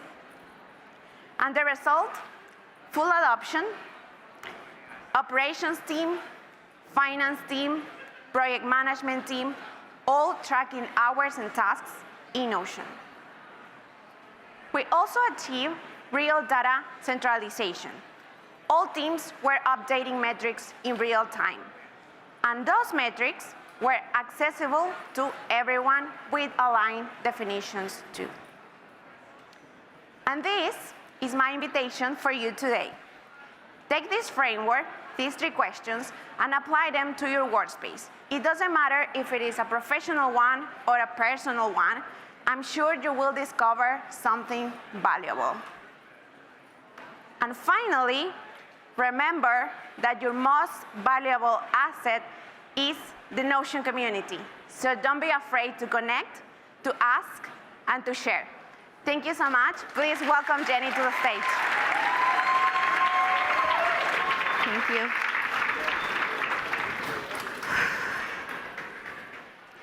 Alejandra just reminded us that our community is our most valuable asset. And I want to share exactly how my community helped me understand and discover something I never expected.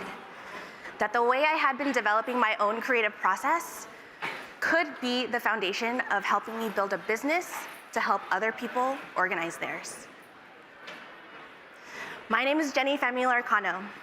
I'm a designer and I'm a Notion consultant.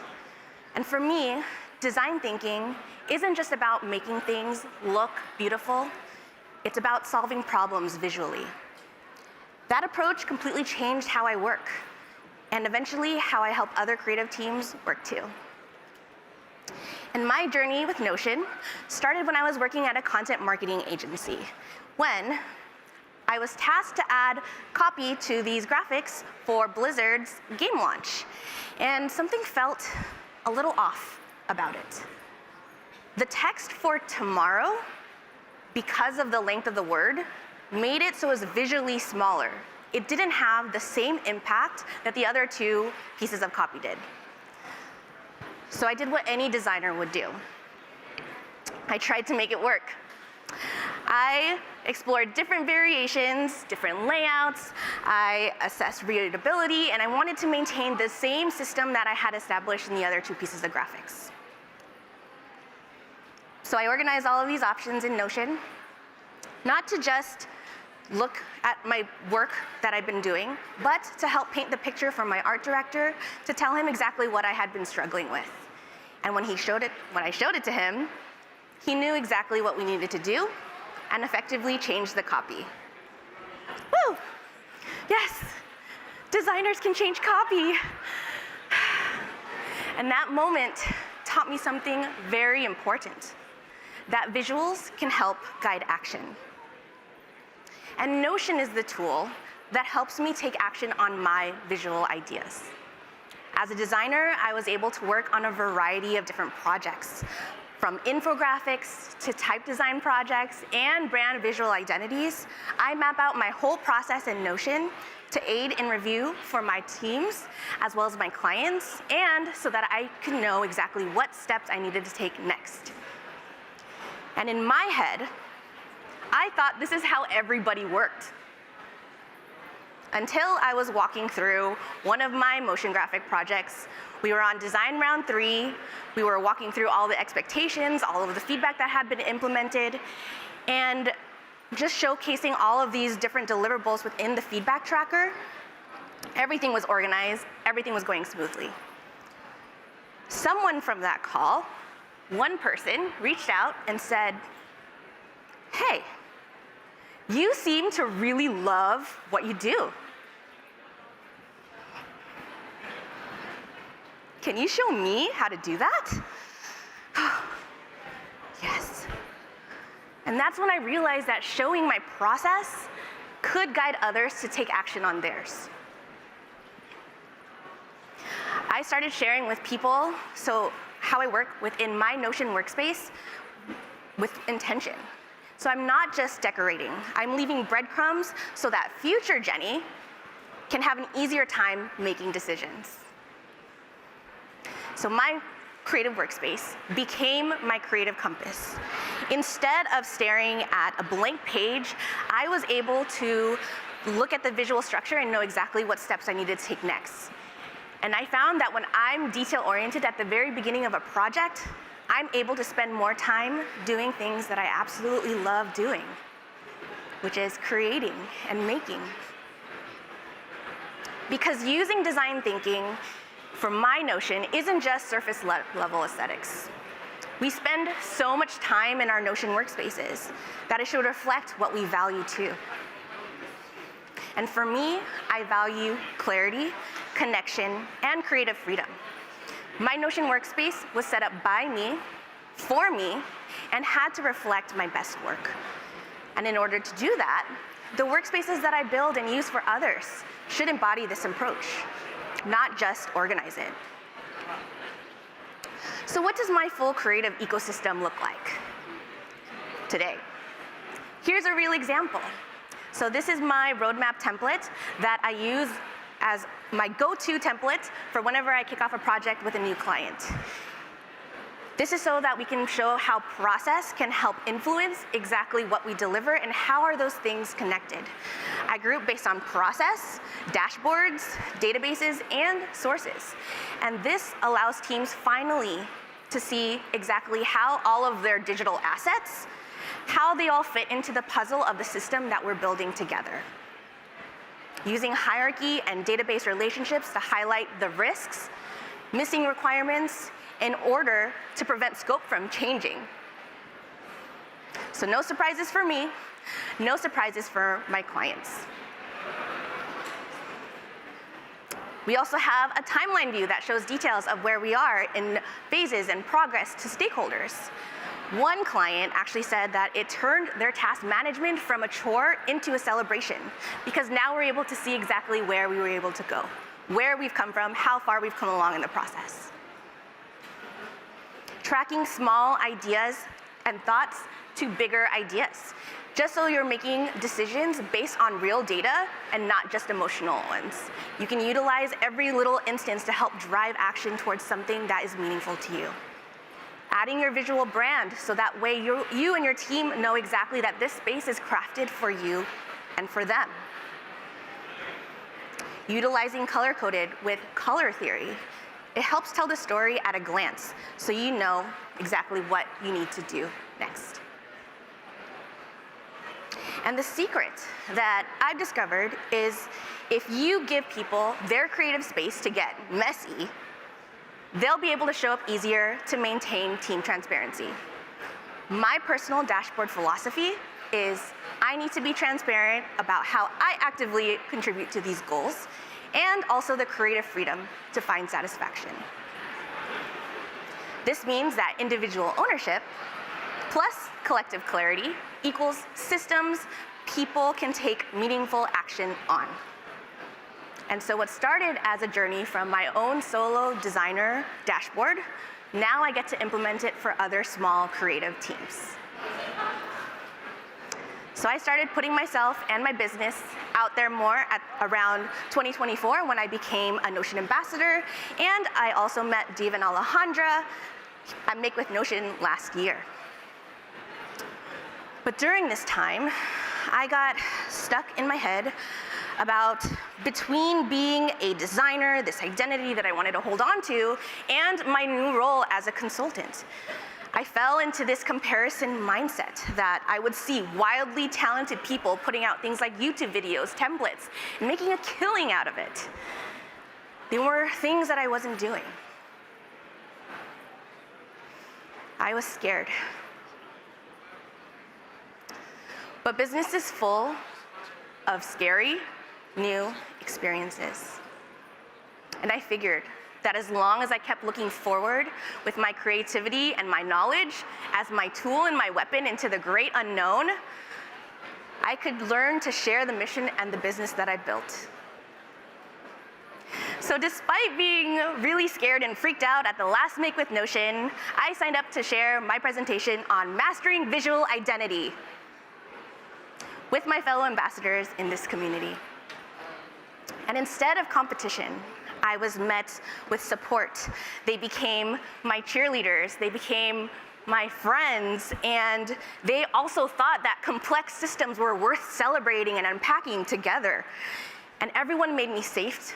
They made me feel safe to be present and capture the moments.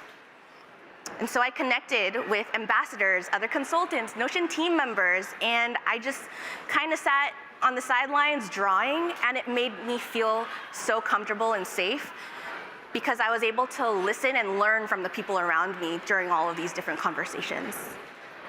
And it became a fun way to capture memories of people like Nick James, who wanted a picture drawn of him.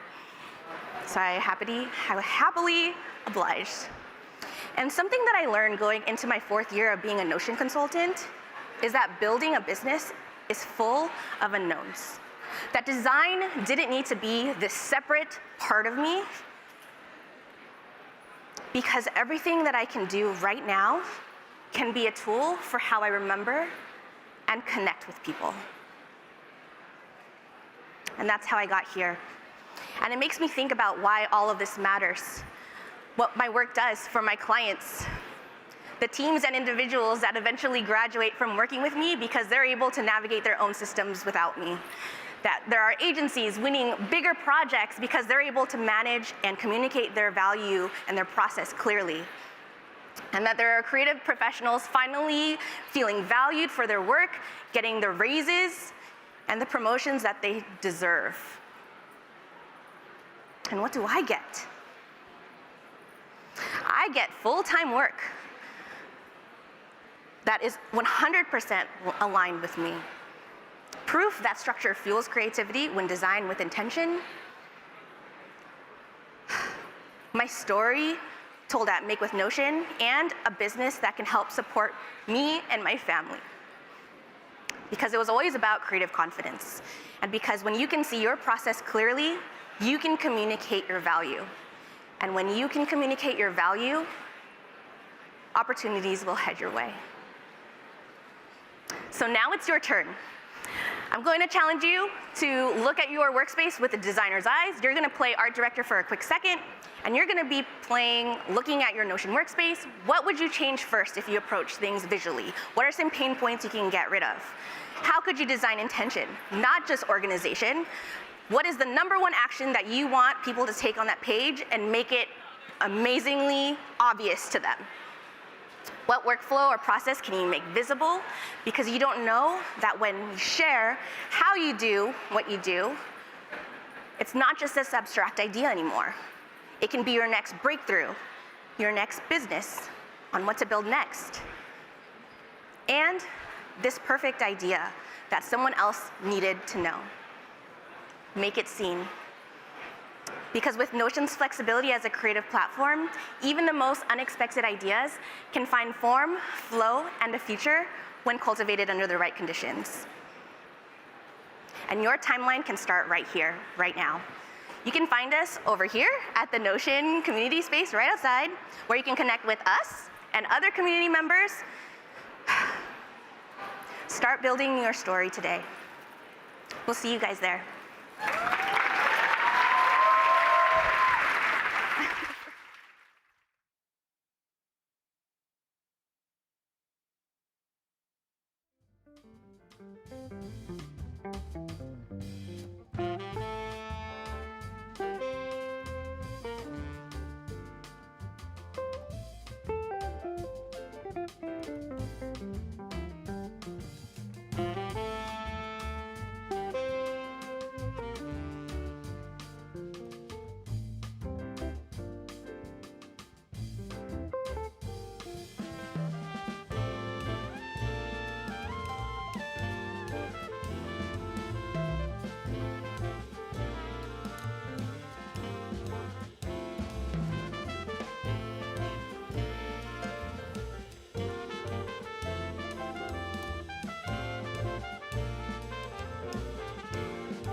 Please welcome Claire Vaux.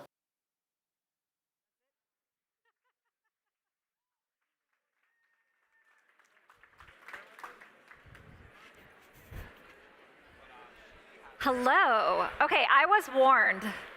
They gave me a warning about you guys in the back. They were like, you just had a big lunch. It's 2 o'clock. We might be over it. So I've got to like capture attention. The other thing is, unlike most talks I give, this is like a beautiful, bright room. I can see all of you. So usually it's like the front row that's under pressure, but now I need energy from everybody else. While I talk through 35 minutes, we're gonna get in and out of here. You're gonna be so confident in the age of AI. It's what we all want. So thank you for being here. Thank you so much to Notion for having me. I love all the releases from this morning. I'm super excited. But today I'm here to talk about AI, and in particular about how we can enter this age of AI, mostly as organizations, to be able to ship confidently. I can ship a lot of stuff in the age of AI, but can I feel good about it? Meh. So we're gonna figure out a couple tactics that I think are really useful, especially for teams to really feel confident as you move into this new way of building and operating as individuals and as businesses. So this is me, I'm Claire, I'm the sole founder of ChatPRD. Somebody backstage again was like, how big's the team now? And I was like, this is the team. And so I'm building a AI platform for product managers.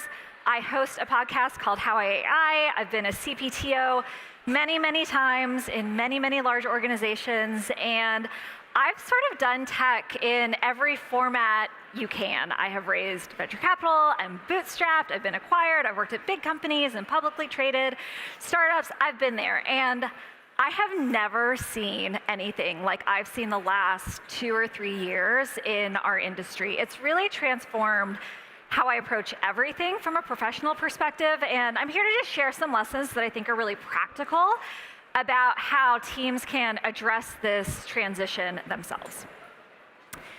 So the thing that I really reflect on at this moment is there is just a new baseline. Just like we're playing on new rules. And everybody needs to learn to adapt. And when people talk to me, they're like, oh, Claire, you have a different life than all of us. You're like at home, floating through a large language model, your only friend is Devin. Like, you have nothing to teach me about what it's like to be in a real company, be in a real team. But I've done this in large organizations, and I really think that you have to adapt, and probably faster than even, I think, the folks in this room that are probably more on the edge are adapting.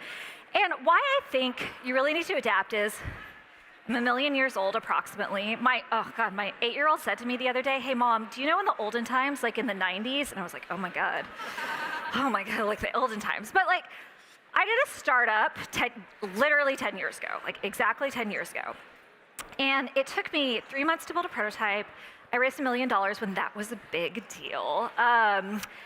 My founder job was like about acquiring customers and hiring the team and like talking to investors. I used that money to like hire people, and I spent all this time managing people, and we like sat in an office, and I rented real estate. It was very strange. And I was constrained by headcount. Everything we wanted to do, it was like, we can't do that because we don't have enough salespeople, or we can't do that because we only have this many engineers. And it just felt really capital and people constrained. And it was a really interesting experience because now, legitimately, the prototype of ChatPRD was like 30 minutes to build a V1. It's completely bootstrapped. My job now, still about customers, they're still the real boss, but it's about managing tools. I've set up, I haven't spent my time hiring. I've spent up my time, every time I think I'm constrained by a task, I think, how do I set up an automation to do this? And now I'm constrained by ideas. Like, people are like, aren't you gonna hire engineers? I was like, I don't have enough idea. Like, I'm constrained by good user problem, margin of creative ideas more than I am about headcount or capital. It's just like a totally different world. And so, like, the rules have fundamentally changed. And the question that Notion asked me to come up here and answer is like, okay, the rules have changed. how are we supposed to feel good about our work? How do we feel confident? How do we actually approach this new world when the rules have changed? And again, this shift is happening for more than just startups. So like this is just an example. And I actually worked on ChatPRD for 18 months. While being CPTO, it was like totally a side hustle. I did 5 a.m. to 7 a.m. and then 6 p.m. to 8 p.m. every day, all weekends, because I really felt like this investment in figuring out this AI native way of working was one of the most practical professional development exercises I could do as a technology executive. I didn't think that I was going to be able to effectively do my job in the next 3 years if I didn't see what was coming. And what was happening in the house, for example, in our large team established situation was just 100% not what was coming for us. It wasn't going to be how our competitors were going to operate. It wasn't going to be how new products are going to be built. And so I felt like it was imperative that I learned this model myself and got my hands on it because I thought it would make me a better leader, and it did. The problem is, I whoopsied into an enterprise software business and eventually had to go full time. And that's another story for another day. But really, the intention of this initiative was for me to figure out inside a team, who is it going to compete with? How are they going to operate? How do we need to operate? And how can we get there faster? And so I really do believe teams of all sizes need to figure out their AI native operating model. And it's probably more extreme than what you're doing today. So practically, what do you need in order to build this AI native operating model? I think you need a good, I know how McKinsey does presentations, 3 things, right? Okay, we're gonna do 3 things. You need an operating model. And I really believe in systems, and you'll hear me say this a lot in this talk. You need a new way of working. You don't need AI tools, and you don't need tricks. You need to think how do we operate end to end? How is it gonna be different? And then work backwards into an operating model. Second thing you need is culture. And actually, this is truly the hardest part of this transformation. There is so much entrenched in culture inside teams, small and large, that it is very, very hard to change the way you do work if you do not have the right cultural attributes. And it's really hard to build new cultural attributes inside teams. And so this is a lot of what I was trying to figure out and continue to try to help people figure out is what are the right cultural tenets that you need inside organizations, and how do you seed those so they help drive your transformation forward. And then you need guardrails. I am the poster child for YOLO AI. I tell everybody, all the things that you're worried about with AI are rich people problems. Oh, your vibe coded stuff doesn't scale. Oh, good for you. You have too many users. I'm on the far edge, and yet, there be dragons. We're gonna figure out the things that we need to put on guardrails, because again, guardrails make people feel confident. They're gonna make your CEO feel confident. They're gonna make your team feel confident, make your customers feel confident. They'll make legal feel confident. So you definitely need guardrails. So I'm going to talk through a couple things that I think are really practical here that you can do that I think will scaffold you up for a successful rollout in the future. Okay, so operating model. And again, I'm going to stay with very practical things that I think everybody should be thinking about doing, or practical things that I have approached that I think are useful. So the first thing is build the toolkit and define your flows. And I think a lot of people and a lot of teams ad hoc start with number 1, which is what are the tools we should learn? We should learn to prototype. We should learn all these great new Notion features. We should make sure we have a contract for this. And can I legally record everybody without telling them? They want tools. And what they haven't done is taken those tools, taken the people on their team, stepped back, and said, okay, what are our repeatable processes? What are the repeatable playbooks that we run every day, every week, every month, where we know these tools slot in? And how do we change our work around those flows? And so I have 2 flows, and again, I define them as these are flows I use. These aren't tools I use. They're not tricks I use. They're not products I build. They're truly systems that I rely on, that I know everybody on the team knows about, and that we replay over and over and over. So I call this one the always on team flow. It's like the bonus team flow. It's like, how can we have one set of systems that does a constrained set of work for us in a regular process over time? And this is one that I use. And you'll look at this, and what you'll notice is it scares people. Sorry I scared you. We have roles up here, like what role does this tool play? But I think it's actually a really useful mental model to say, if this were a teammate, what title would they have? If this were a person on our team, if this was headcount I was asking for, what's the name of the headcount I would ask for? Because it's the right, we're all in organizations, right? We all understand organization dynamics. It's a very natural language, and I think it needs to be extended to how we use these workflows. So, okay, PM, define the product in chat PRD. Then I click a magic button, and I get a prototype. Why do I get a prototype? Because I think it's easier to communicate what I want with a prototype. Then we pull those into Cursor via MCP, and we code the feature. So this is like, were I to, don't tell me, I am not allowed to say replace. If I were to augment the team with a new triad, and that triad was mostly tools, what would those tools look like, and how would we feed those tools step by step? And you all do this all the time. Like, you have a product manager, and they do this, and then you have a designer, and they do that. Like, it is the flow, but I find that so many organizations don't just write down, like, this is the flow now, and for this set of work, you, like, just like you would say, you go to this PM, you say you go to this flow, and we get that done. But then there's more to that. I think where people miss out on AI right now in terms of defining their flow is they stop in maybe this like first chunk, which is a very functional view. Like, this is like the EPT view, product to product something, design something, engineering code something, then like you deploy it and you get something done. But that's not where work ends in your organization. So the challenge I give to you is like, pull that flow as far as you can on the actual process that you're trying to do. Don't stay in your function or in your role, which I see so many people doing. How can I as a designer use AI to design better? How can I as an engineer? How can I as a marketer? And instead of saying like, how do we get stuff done in the org? And then how far can I pull that workflow through end to end? And so we deploy the feature, but then what we do is like, we write documents for it automatically. And then this is my favorite one, which is then I would send it to product marketing and be like, can you please get me users? And we have an automated flow to get it into marketing. Again, like, we could probably pull this even further. We actually do pull it further. I should put more slide here. These docs go into support documentation. Support gets fed into an AI agent triages requests. Those requests actually go back and get prioritized. And again, like, that's how our functions work.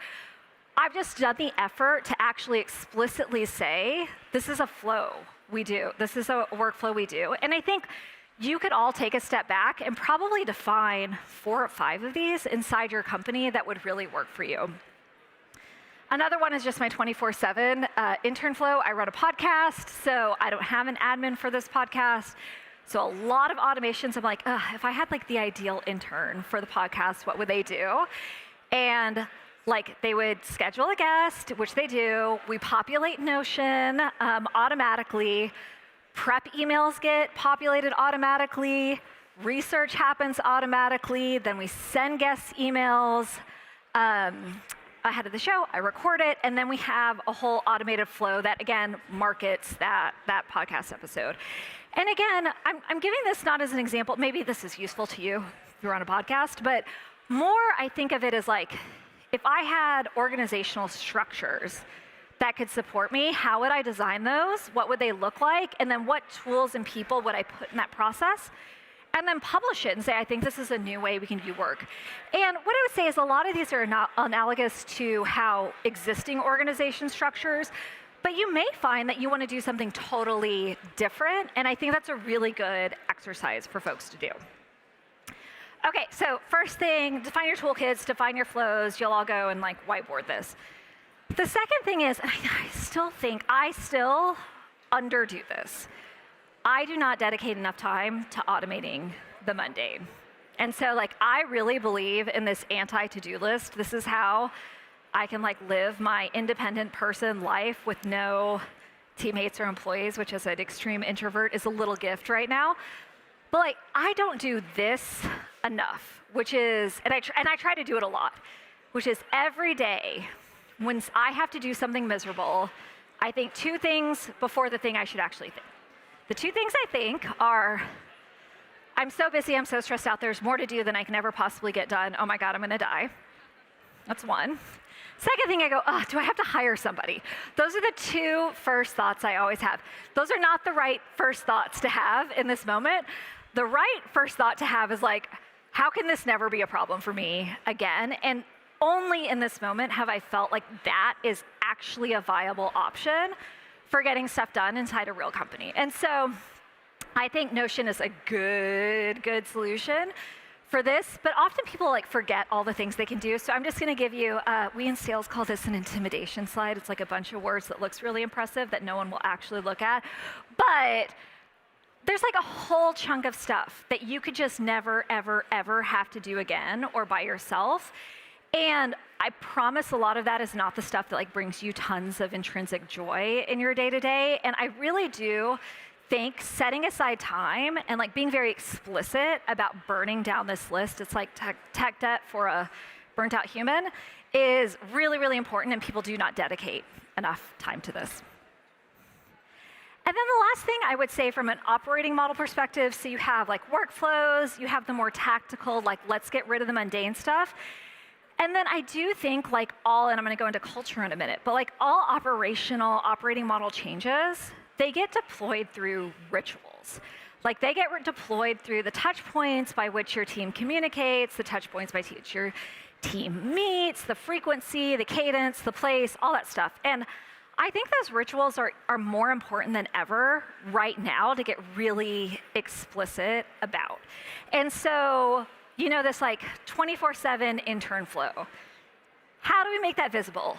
Does the intern work on Mondays? Like all these things sort of like create organizational muscle around how stuff gets done. And I think rituals and making this systematic inside your organization is a really effective way to reinforce this new operating model, which honestly I think can change how people do work. And I use that phrase a lot, which is like muscle memory. We all have so much organization muscle memory. Like when I need something prioritized, I ask the PM. When I need a blog post written, I ping marketing. And like it is very hard to break that muscle. It's just like the thing that you do. And so the more you can create alternative rituals, the more you can actually change the way your team operates and work gets done. And it can often free up some like really creative thinking, really fun work, and a lot of joy. Okay, so the second most important thing is culture. This is the hardest part of all of this. I think culture is honestly at the root of why people don't feel confident in this moment. And I think there's a lot of very specific things that you can do to improve culture, transform culture, change things for your team. So the first thing I say is you have to have permission to experiment. This is a moment of like high rate of experimentation and honestly, high rate of failure. So I'm just gonna ask a question. We'll just take it, it's Thursday, so it's a week. Who here, again, I was told to wake you up post-lunch, so we're gonna do like the hand raising thing. Who here has been disappointed by AI this week? Okay, we've all, yeah, who here has like said like, no, that's me. I just go, no, to AI this week. Every single one of us, every single day, if we're embracing these tools, if we're using these technologies, are like deeply disappointed with them on a regular basis. And our shame is hidden in like the sidebar of Cursor. It's like I would never talk to an intern like this, but dear God, my desperation and sadness can be here. And so much of what I do, it's gonna change your life, it's so great, so fun, you can build stuff. You really need to embrace an experimental mindset and a failure mindset and a success mindset. And you know, as much as we all claim we're like, go fast, break things, we love to experiment, blah, blah, blah, people do not like failure. They do not like sharing failure. They do not like being a naysayer. They don't like saying this doesn't really work.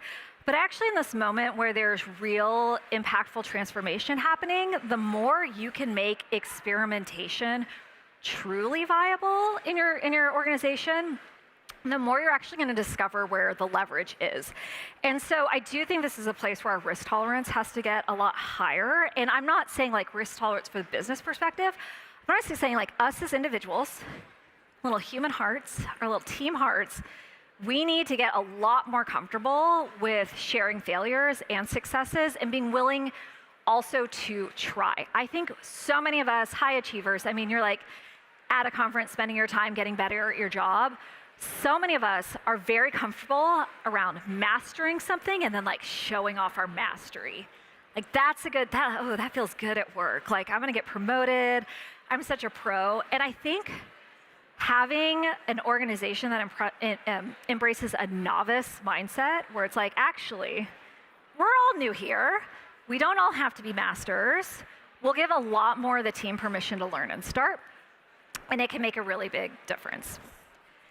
And then there's like the actual practical permission to experiment.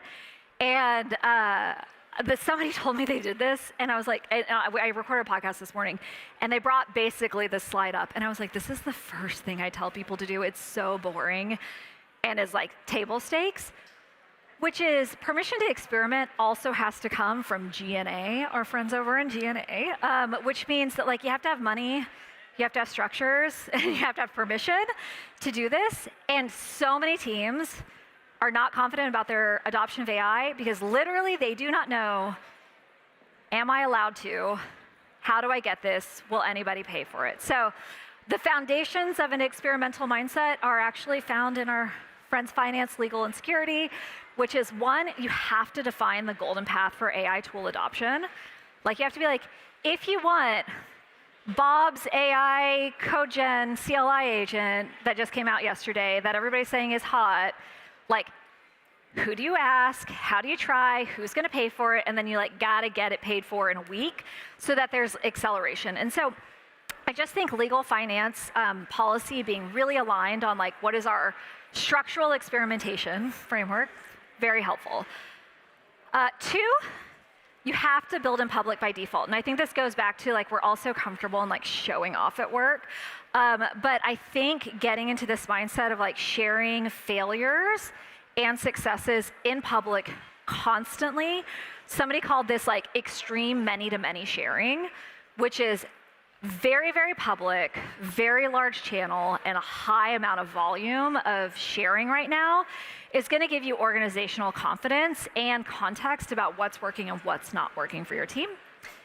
And then failures or successes. So again, no, I told you so. No, like engineers being like, I told you that vibe coding code was crap. Like, no designers being like, see, it's all AI slop. Like, we're not doing that right now because it's not helpful. It does not help us get to where we want to go. And what I tell people who love to live in this, love to naysay, is I often take them and I say, look, in 2 years, when you're ready for your next job and you're interviewing, do you want to be the person that figured this out or the person that said I told you so? And they're always like, oh, I got to be the person that like has figured this out, because everybody recognizes the inevitable, but there's a lot of stress in the immediate. And so I do think from a cultural perspective, these three things go a very, very far way. The other thing I think, and again, maybe this is like a just reflection, I'm a lonely bootstrap solo founder, so you can take this, you can just like throw this out if it's not applicable to you. But I do think operating as a team and recognizing these the best analogy for these technologies now, and I know it freaks everybody out, is as an extension of your team. And there's a lot of reasons that make me stressed to share my Slack on like a Zoom, a screen share. The number one is like all my friends are agents, and I have no one else to talk to. But I think if you think of these tools as an extension of your team, not as tools used by your team, but an extension of your team, you can include them in how you design your culture, how you design your rituals, how you design your operating model, how you design your rewards, how you design all these things, because they operate much more like interactive teammates than they do like static tools. And so I just think considering this all at the aggregate level is a very helpful cultural mindset. But again, I'm just a lonely lady with six agent friends. Okay, and then the last thing I think you need to do from a cultural perspective, and this is really important in terms of driving internal confidence, is you have to elevate your talent. This is such a moment for talent elevation. This is like career-making moments right now, and so rare is there like an external force that can like really change the trajectory of your career, and this is one of them. And I think so many folks get really focused on like what they can build and what they can do. They don't spend enough time inside their teams pitching like how this is actually really, really, really fantastic for people and how it's really, really elevating their most talented, highest impact people. And so I think a lot of, there's confidence from am I gonna ship good stuff? There's also confidence of like, are we building the team we wanna be on? Do I have a future here? What's my job gonna look like? Is this worth it? Like, is this gonna be fun? And I do think this is a moment culturally where you really need to elevate talent for two reasons. You need to elevate the voices of the people that are doing all this experimentation work and are leaning in and learning. You also need to elevate your talent, literally elevate them out of the drudgery of doing the work that they don't really enjoy. I tell designers all the time, I was like, you were not put on this earth. Maybe, okay, honestly, maybe some of the Notion designers were, but like, you were not put on this earth to like lay out beautiful forms. Like, I love you, but like, what if we took your craft up a little bit? What would you think about if that wasn't your problem today? Did you go to school because like, oh man, I really wanted to like round that corner in Figma? No, you did not. Like, you have such a higher opportunity to have impact on your craft. And if you can embrace these tools, you can literally like elevate what your work is. And I think that's very, very valuable. So elevate your talent. I also think this is like career making magic right now in the next couple of years. And so if you lean in, you can have a lot of opportunity. Okay. So we're all gonna do it, we feel great about it. This pink has like hit all your dopamine centers. But wait, like there are things to think about as you approach this. And like, what are some of the guardrails or warnings that I would give people? Because there are traps. These are the traps I say not to fall into. Not now, not me. Like, good for you, not good for me. This is actually the lecture I give CEOs. Man, they love writing those emails about how AI is going to transform everybody's job but theirs. And so, like, I just think denial waiting is the riskiest move, so you need a forcing function. And that forcing function can come from operating model, it can come from culture, it can come from a scary email, but like, you need a forcing function. And a lot of people are like, it's not yet for me. And it's not yet for me, and then wait, and then 18 months later be like, whoops, I missed, I'm not on the edge. And so I think denial is a big one. Second thing is secrets. There's still so many, everybody's keeping their secrets. And again, it's because people like to look really impressive. And so I think one of the traps that I see right now is there are actually really great pockets of AI adoption. Great. People are doing amazing things. And they tell no one, and they don't know how to teach each other. Like, they actually don't know how to teach each other. I don't think it's ill-intentioned. I think they actually just don't have the scaffold by which their knowledge gets seeded into the organization because they have no interest in doing that work on behalf of the company, and so you have to do it for them. And so I think great ideas go undiscovered. You have to be really, really intentional with your frameworks for sharing.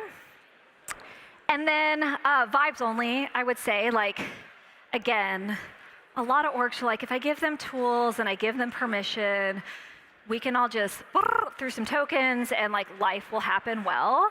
And I actually think systems are what scale things through organizations. So like systems are really better than vibes. It's one thing, like I hear this a lot from engineering leaders. I was an engineering leader, like, we should use AI to accelerate our product roadmap.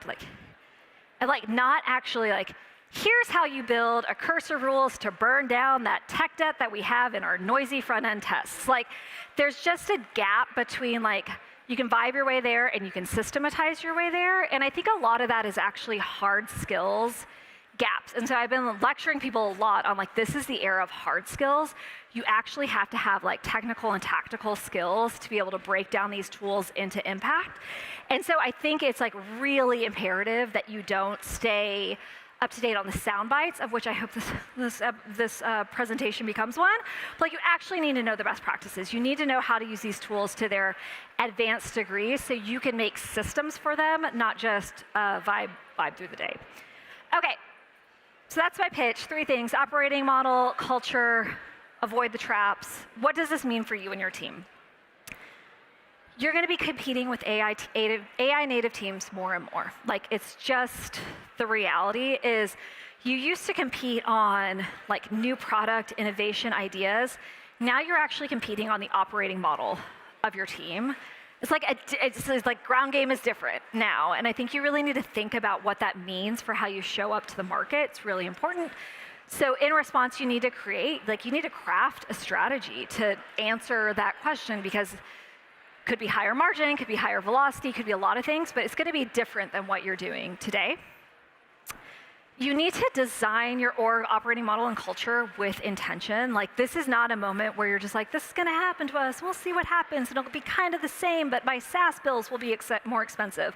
Like, you actually need to design your organization. What role, what structures, what ratios, who goes where, who has what, how do we get work done end to end with intention. And this is a place where, sometimes we might not have a lot of like HR people folks in the room.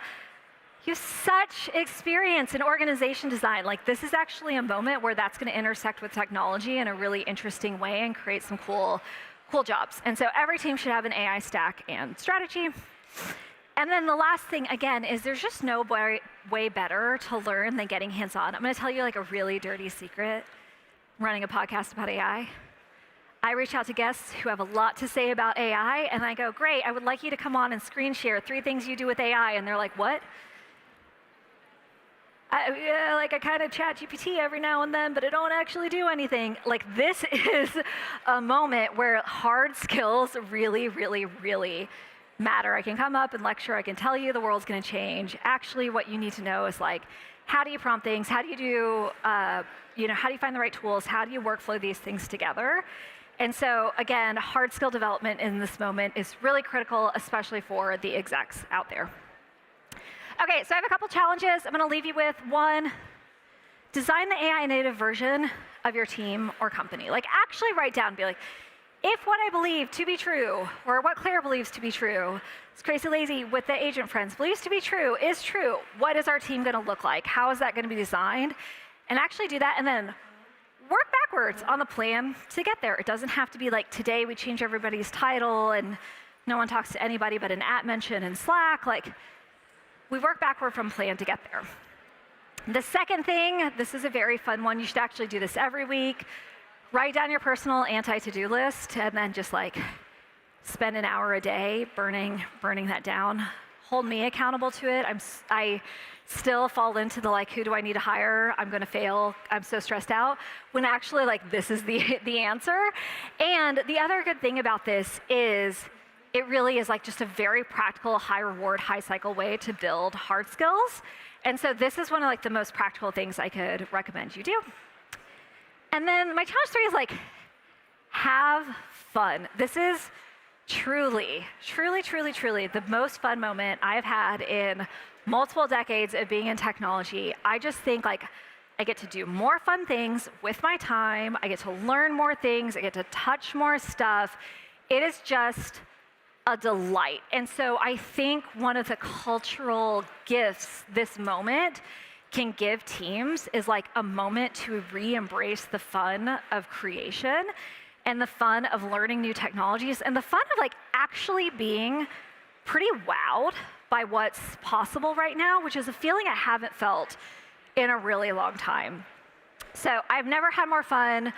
I think like there's this joyous moment, and I think if you can make that like a scale cultural moment, you can have a really high impact. So that's it. That's how you ship with confidence in AI. Please say hi to me. I really appreciate it, and enjoy the rest of your day.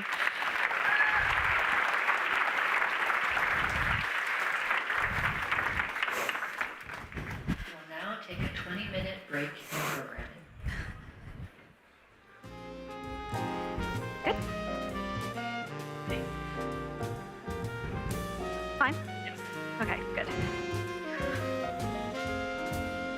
I going back here to getting, yeah, demiked this guy? Oh, hold on, do you want this?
Please welcome Ivan Zhao and Claire Waite Keller.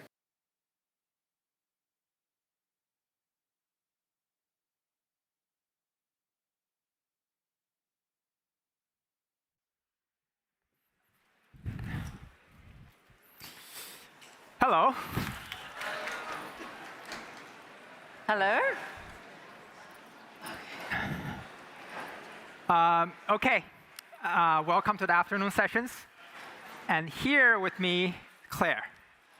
Thank you for having me. Claire, if you don't know about Claire, she is the creative director of Uniqlo. You can't hear me? Can the back dial up my voice a little hear? bit? No? Oh, yeah. Too soft. Sound up somewhere. Okay. Can we dial up the sound? Sound check? Check, check. Can you hear me in the back now? No? No, needs to be higher. Volume up, please. 1, 2, 3. 1, 2, 3. Anybody here? Can you hear in the back? No? Can you hear me in the back? No? Still no, okay. Okay. Let's try again. 1, 2, 3. 1, 2, 3. Back? Go back? Still no? Yes or up? You can, oh. Sarah, you're the only one. Go up a little bit, maybe. Up, up. Keep going up. Keep going 1, up. 2, 3. 1, 2, 3. 1, 2, 3. Anybody 1, here? 2, 3. Keep going up. Okay. I wish I had my phone here. This is kind of funny. I feel like I need a little dial.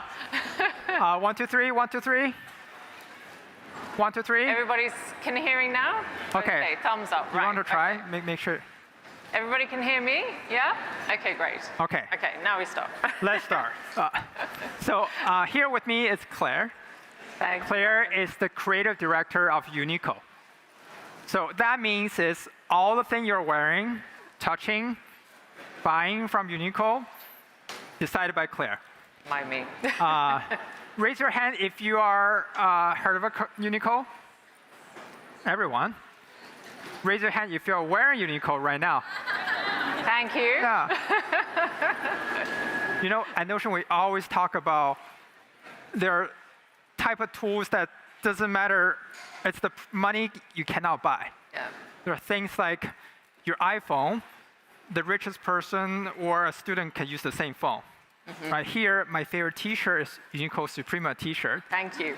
Doesn't matter. I love that one too. Yeah, it's literally the best T-shirt in the world, made from, in my opinion. So today we can talk a little bit about your life before Uniqlo. Mm-hmm. Claire has a deep history in fashion houses before Uniqlo. We can talk about that. We can talk about craft. We can talk about technology with fashion, because Uniqlo is very much tech forward as a company. Sounds good? Yes. All right. Let's go for it. I'll start with some photos. So let's start with this one. Your first job. First job, exactly. Back in the 90s, dating myself. My age is online, so I'm not too embarrassed. So yeah, back in the early 90s, coming to New York and working at Calvin Klein right at the pivot point when he was really changing from being kind of an American sportswear designer into what became like the height of minimalism. And you probably have heard the term heroin chic and the waif.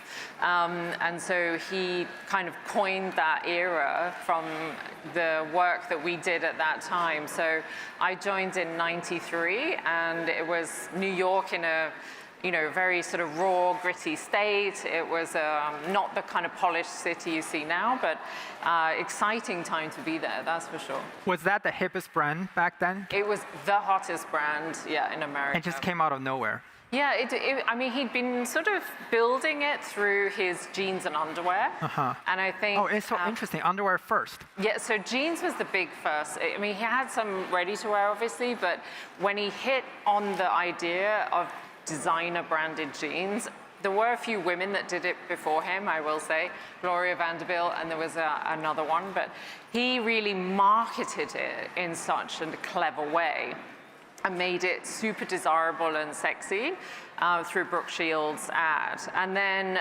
from that, he said, well, what else can I brand? And in a way, he was one of the first to do branding. And was a really interesting experience for me being in a company at that time when he was discovering how powerful branding can be. That's interesting. So underwear is sort of a commodity type of thing. It's something you never see, right? And jeans is like, at that time, like Levi's, Gap already popped. Exactly, those were the ones. But they're not fashion items. Exactly. So his whole concept was, how can I make this cool and super desirable?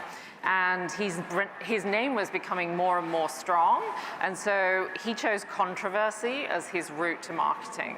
And so there were two big things he did, was the Brooke Shields ad, which was banned. And then when I arrived at Calvin, within the first year, he launched something called CK. And CK had a perfume that came out called CK1. And this fragrance, he used complete street casting from New York. And everybody looked like they were from downtown Soho, like artists, drug addicts, like very, very sort of, different to what the luxury branding had been in that era. And so it got splashed all over the news. And I remember coming in the office the next day, and Calvin said, oh my God, it's the best thing ever. We got banned everywhere. Because he knew that controversy explodes your brand. And so, good news or bad news, it's all good. Why didn't people figure it out before, until the 90s? This is like, all the ingredients are here. It's true. I don't know. I think high fashion really at that stage was very elitist and very pure. And so he felt there was an interesting route to reach more people through less expensive product. And so the idea to bring something like underwear, which, like I said, you normally never see, he said, well, how can I make this incredibly sexy and desirable? So he hired Marky Mark. And then, that image from the 90s of Marky Mark propelled everyone to start making branded underwear. I mean, it was like such a pivotal moment. And so, I remember Marky Mark and Kate in the office and them hanging out. They were both like late teenagers. It was kind of an amazing time to be there. Wow. Okay. 90s New York, if I can live another city in a different era. It's a cool, 80s London, cool time. 90s New York, right? Definitely. Fast forward a little bit. We're going to be jump back and forth in different pictures today. Yeah. Right? After that, you went to Ralph Lauren and started their Purple label, their high-end. Yeah, so totally a different aspect of design, so going from women's wear to menswear. And what was so fascinating about that was really the fact that I was coming in with Ralph, personally him involved, to start this new area of the brand. So it was almost like having a little startup within the giant corporation of Ralph Lauren. So there were only 4 of us on the team, and we were working directly with him, one-to-one, and just spending hours. I would easily have a 5-hour meeting with Ralph Lauren, like sitting there at a table, just like looking at fabrics and concepts and color, and him just talking and talking and talking. It wasn't like the case with CK? No, I think, with Calvin, we would do reviews with him, but he was already kind of on his path. Because this was a personal startup for Ralph, this was something he'd always wanted to do, was create this very high-end luxury menswear. It was a personal project, so he wanted to dedicate a lot of time to do it. Yeah. And I read somewhere you mentioned that, because later on you went to European houses. Yeah. Compared to American and European ones, Americans a lot more driven by consumerism, commercialism. Yeah. How would you balance that, even back then, between creative freedom and what sells? Yeah, it was an interesting dynamic. The 2 brands that I work for, Calvin and Ralph, have very distinct point of views and strong aesthetics. So we'd be able to kind of maneuver a little bit in terms of being creative, but it had to be within the aesthetic of the house. So it was a really important part of the job, was really understanding that, because actually that's the power of a brand. And if you can recognize something without even seeing the branding, that means your brand is incredibly powerful. It transcends language. Yeah. And so that's something that would totally be immersed in and constantly sort of referring back to. Does this look very Ralph? Is this something you see someone standing there, you're like, oh, he's wearing Ralph? It's kind of like the Coca-Cola bottle. You can Exactly. just the shape without, you know it's Coke. Exactly. You want to drink Coke. It's like instilling the DNA in every part of the clothing. You must be quite young back then, right? Before I was Calvin 21 when I joined Right. Calvin. Yeah. And then Ralph Lauren, you starting a label for Ralph. Yeah. Like where were you before that? How did you learn? Like, were you in school? Yeah, so I had I had two sort of pivotal moments. When I was in my early teens, I realized I really wanted to get into fashion. So I decided to immediately specialize at 16. And so I went then and did 5 years of a sort of bachelor's degree and a master's degree. And my master's degree at the Royal College of Art was specialized in technical knitwear. So that meant industrialized knitwear. So it was a very, very niche role. But it meant that actually I had like this incredible skill that nobody else had.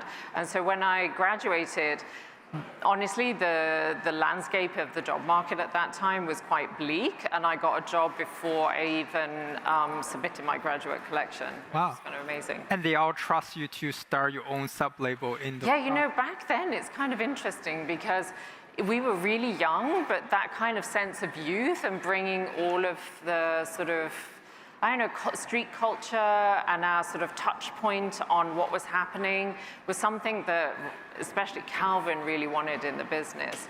Ralph was much more about the fact that I was British. And I could bring a lot of that Anglophile kind of knowledge to him. You know, history and culture from the UK was a big part of his brand. Cool.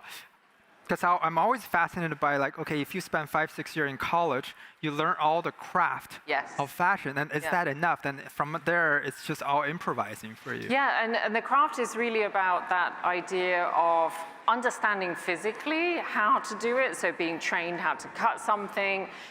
In my case, it was knitting, and also then knitting is not the knitting needles, it's an actual industrial processes with like all this let's say, kind of programming that you have to do on the machines.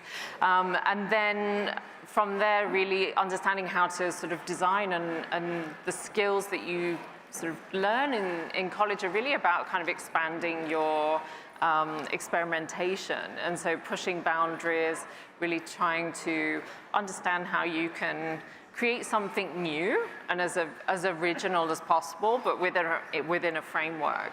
And then when you go into companies, and I think that's why ultimately I left America, was because I felt that I wasn't pushing the boundaries enough. Mm-hmm.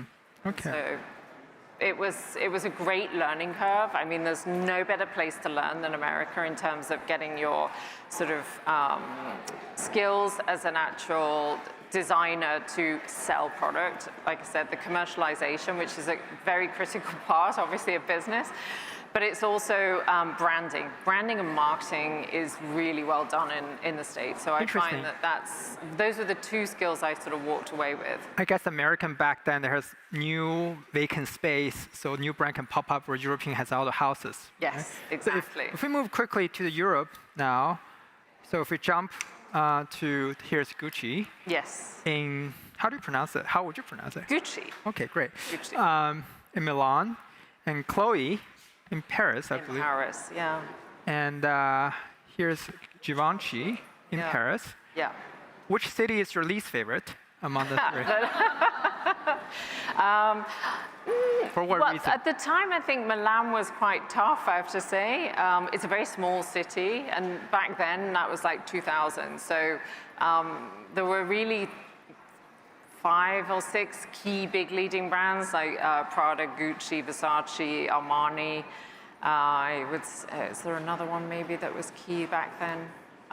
But anyway, we really had a kind of very small office there. And so I was going between London and Milan constantly. And there wasn't as much vibrant scene happening in Milan. It felt very much that Paris was where everything, the center was building. But for me, actually being in Gucci at that time was quite an exciting moment to join the company. I joined when Tom Ford was working there, and he had started to really build this huge momentum. And when I joined in 2000, it was just like going on a huge trajectory. And that's when a year later they started the Gucci Group, which is today now called Kering, but at the time didn't even exist when I joined. Nice. Let's quickly jump to where you are today. Yeah. Which is you are Uniqlo. Uniqlo. I think that's your line, right? Yes. This was a collection that came out end of last year. Yeah. It must be quite different than the European houses and the American one before. Like, what are the trade-offs that you need to make in Uniqlo that you don't have to consider before? It's interesting because there are things I trade off, such as obviously the high luxury, and also there are certain things that you would never find at Uniqlo. Like you wouldn't find a sequin top at Uniqlo. You won't find an embroidered dress at Uniqlo because it's just not their language, and not also what they stand for. So those things that came out of my previous roles in Paris, especially Chloé and Givenchy, where I was working in high couture and working with like incredible artisans in Paris, beautiful ateliers, that's something, I have to trade off. But what I've gained is something also very interesting, which is working in Japanese culture and also the technology. And the technology part is really a huge bit of the success of Uniqlo.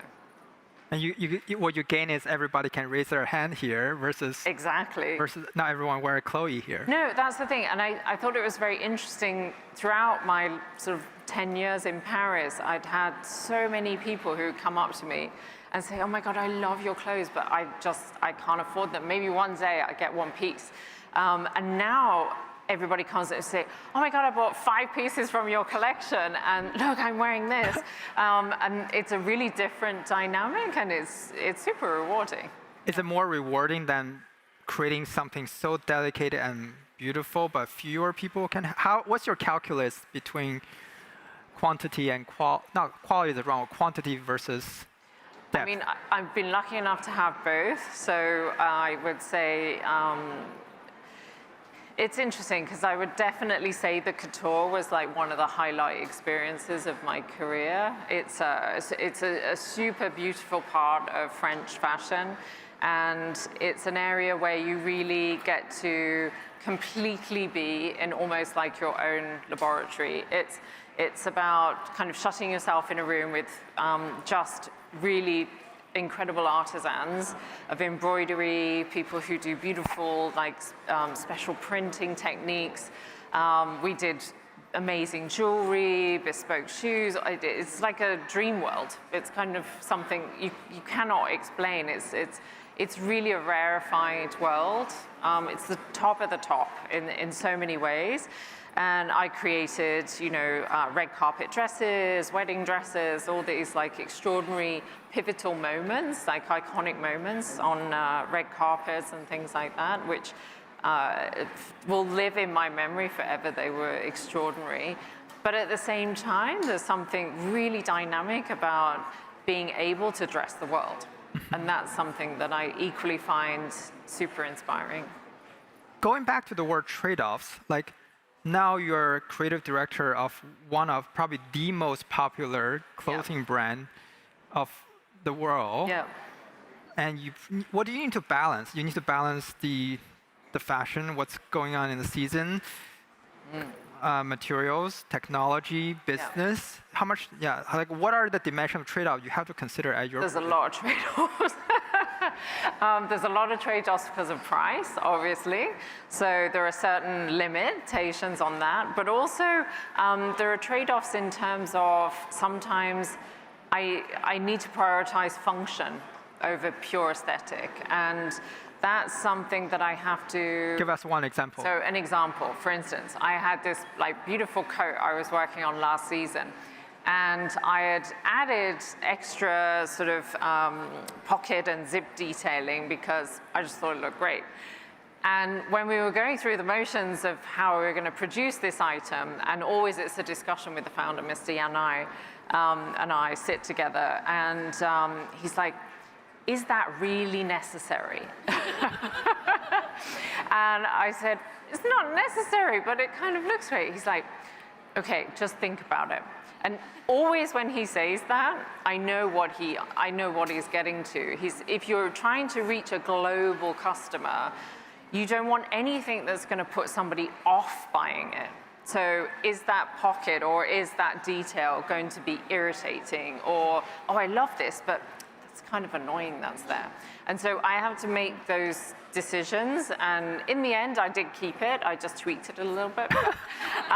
But it was something where they have this lovely phrase in Japan where they say, we need to think deeply about this. And it's a phrase we use constantly in meetings. And they genuinely do spend several weeks thinking deeply about it. And then we come back around and discuss it and say, okay, maybe we will make that change or maybe we won't.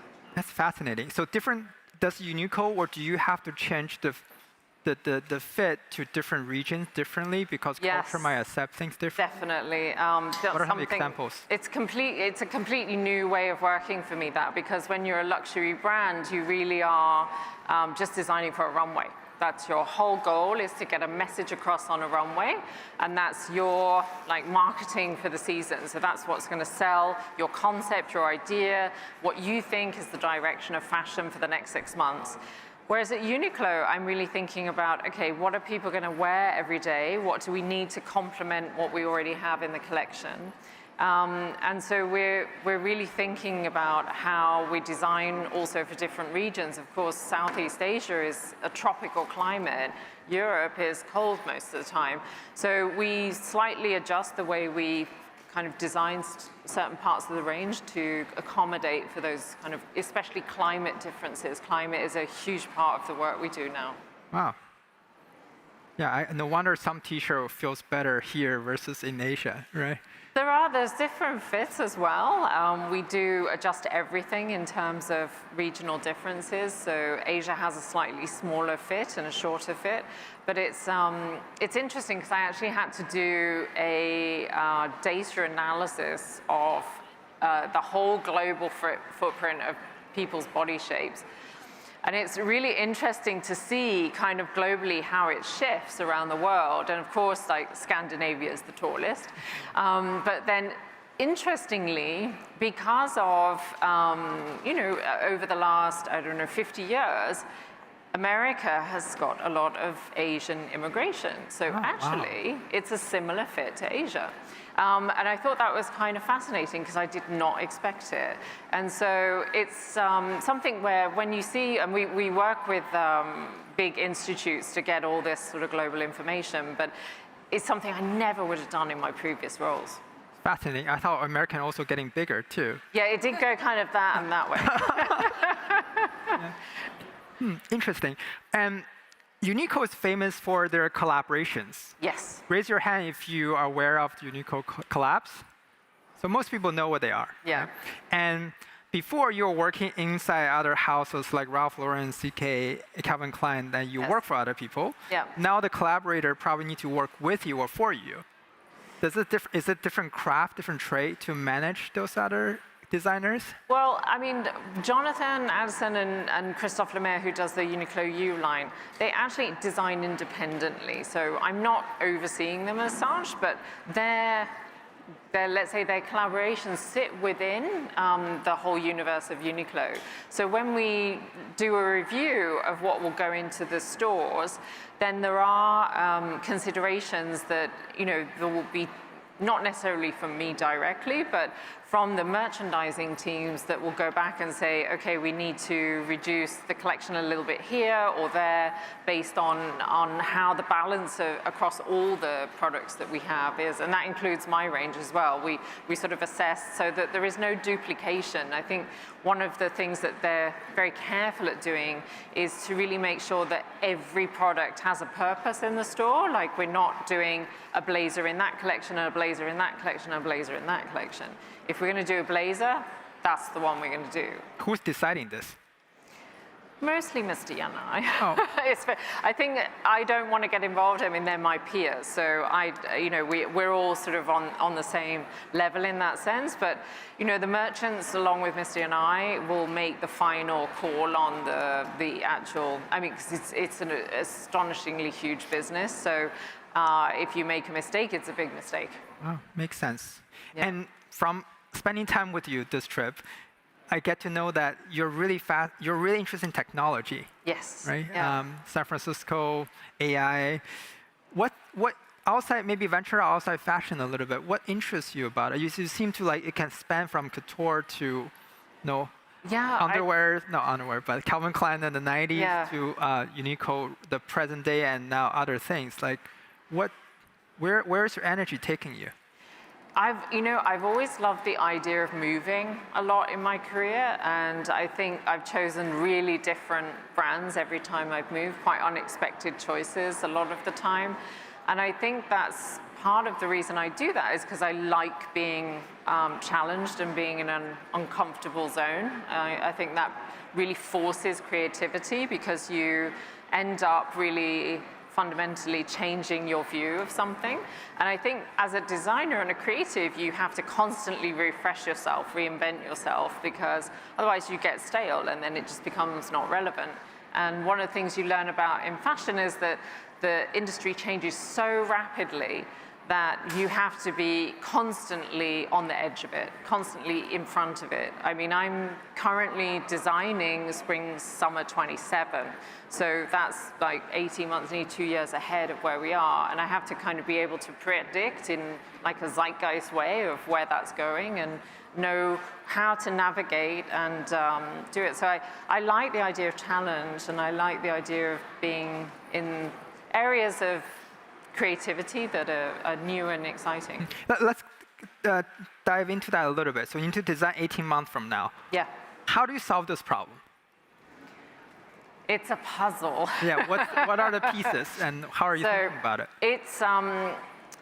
It's a lot of like gut instinct, which I know is a hard thing to describe, but it's true. There is especially as a creative, you have real strong instincts for things, and some of that is honed over many years of just knowing.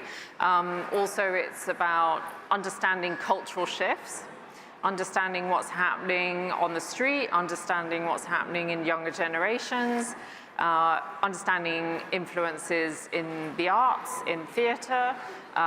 You see it happening all around you, and it's my job to kind of pick it up in different places and start to find similarities, start to find, let's say, things that I am starting to link together.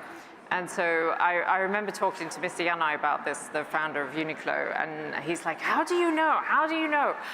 Because I had a really huge success last September with this like sweat hoodie and sweat pant that just, like, it's actually the one. This one? Yeah. This sweat hoodie here. Okay. Blew up everywhere. It sold out 3 times within like 2 or 3 months. And we've just like constantly been restocking it.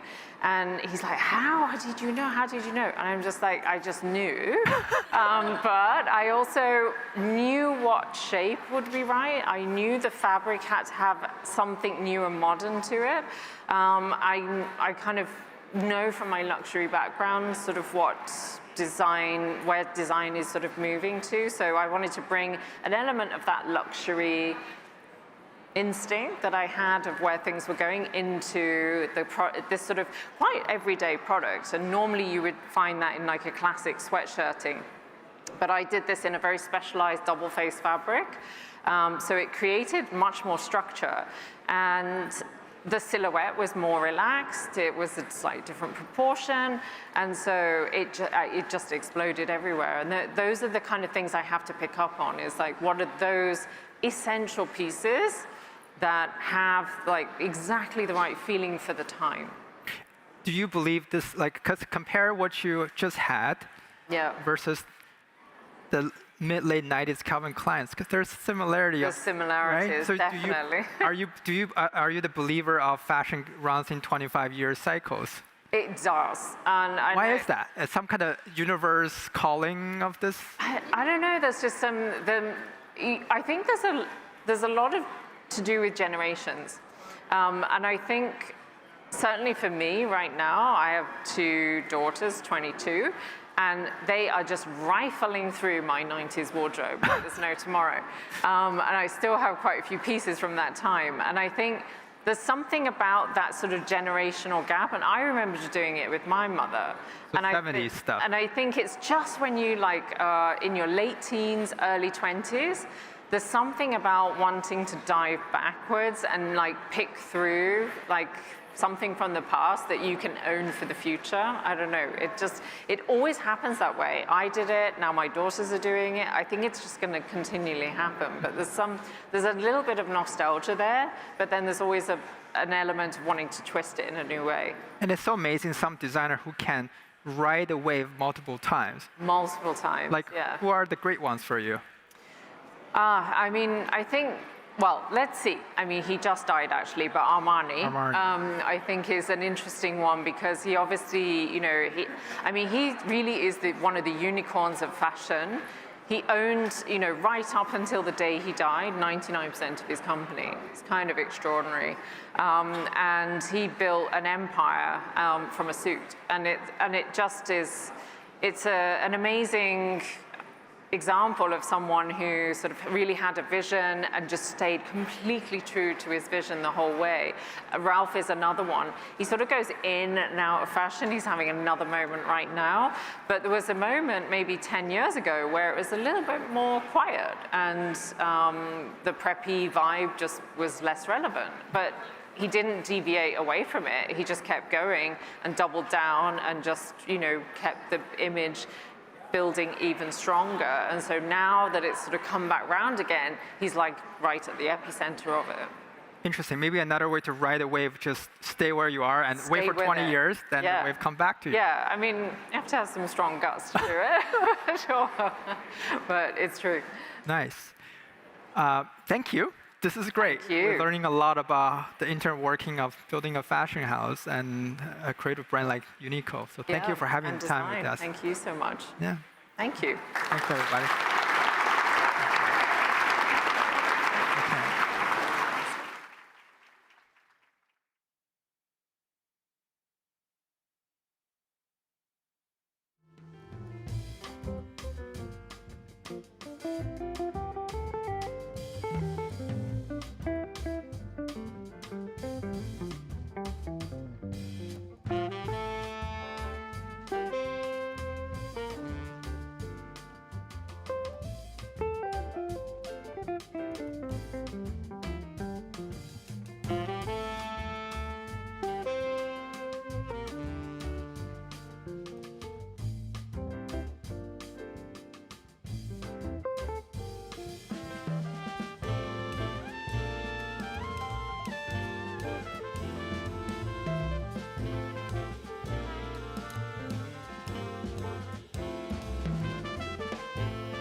Please welcome Jean Grosser.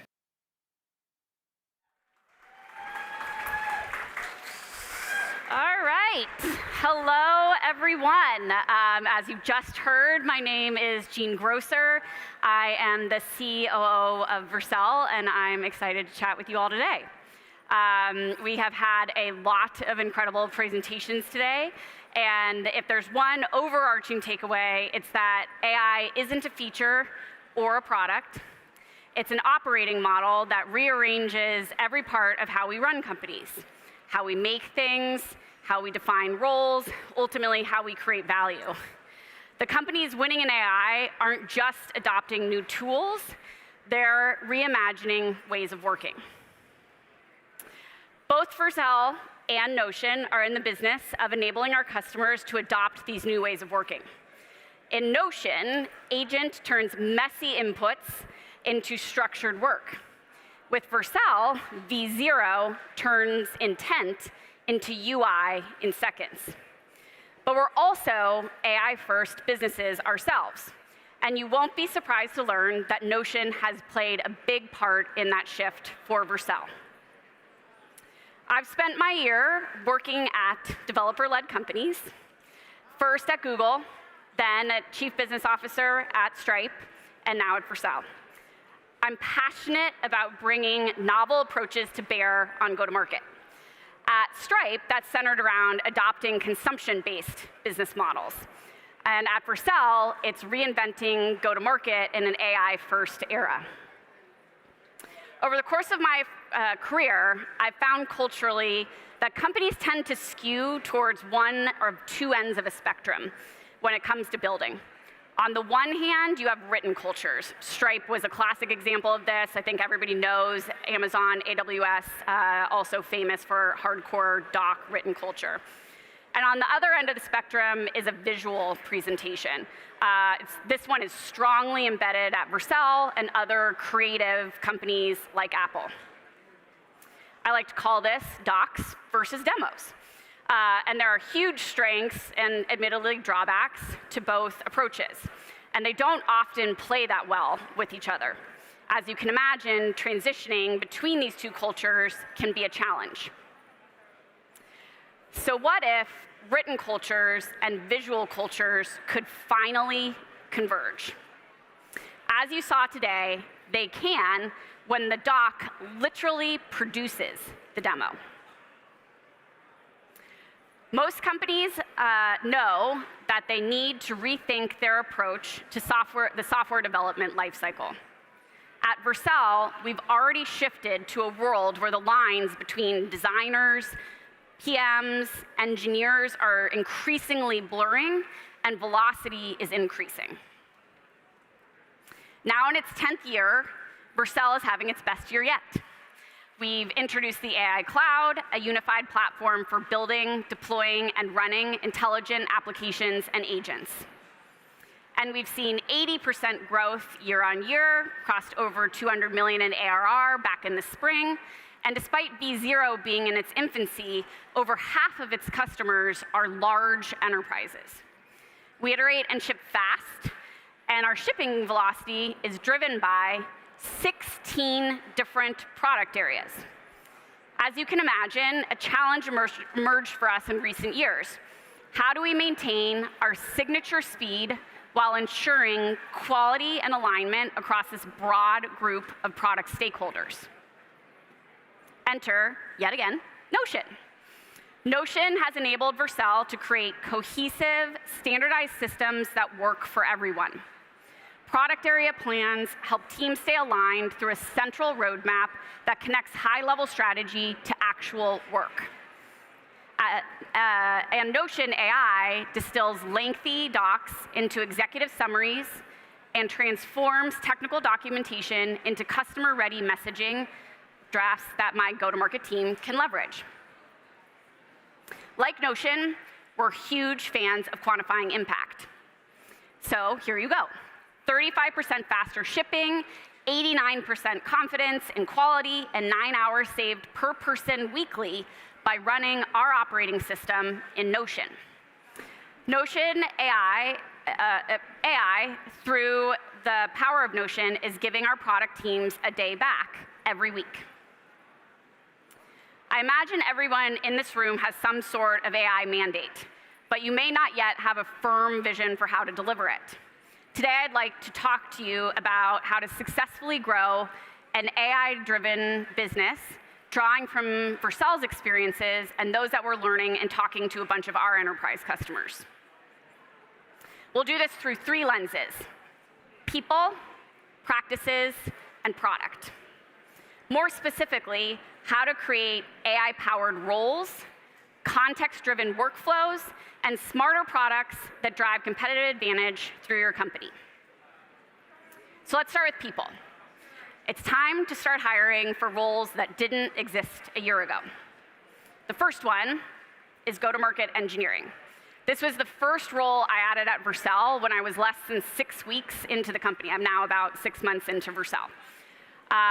Go-to-market engineering means that we build our go-to-market like a product.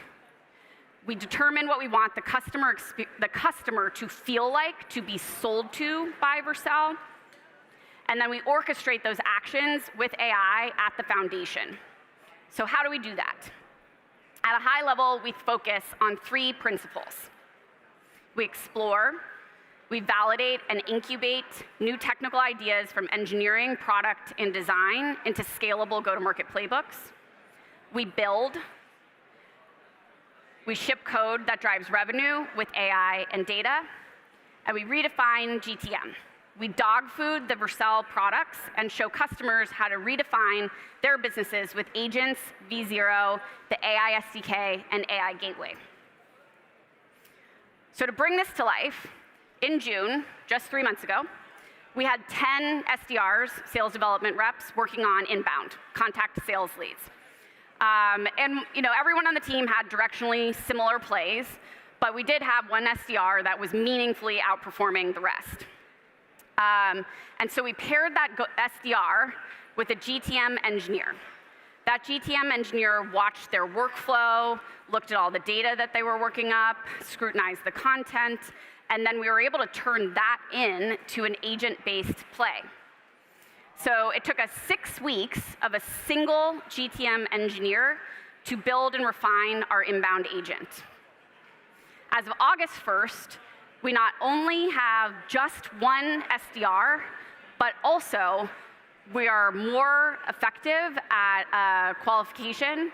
We've gone from 8 touches on average to get to an opportunity down to 4, and our opportunity conversion rate has stayed steady all along the way. And the other thing we did is we've gone back and back-tested everything and shown that when we disqualify an inbound lead, we're right 99.5% of the time. We're moving with incredible velocity as we shift the go-to-market org to be AI first, and to make this happen, we've built pods.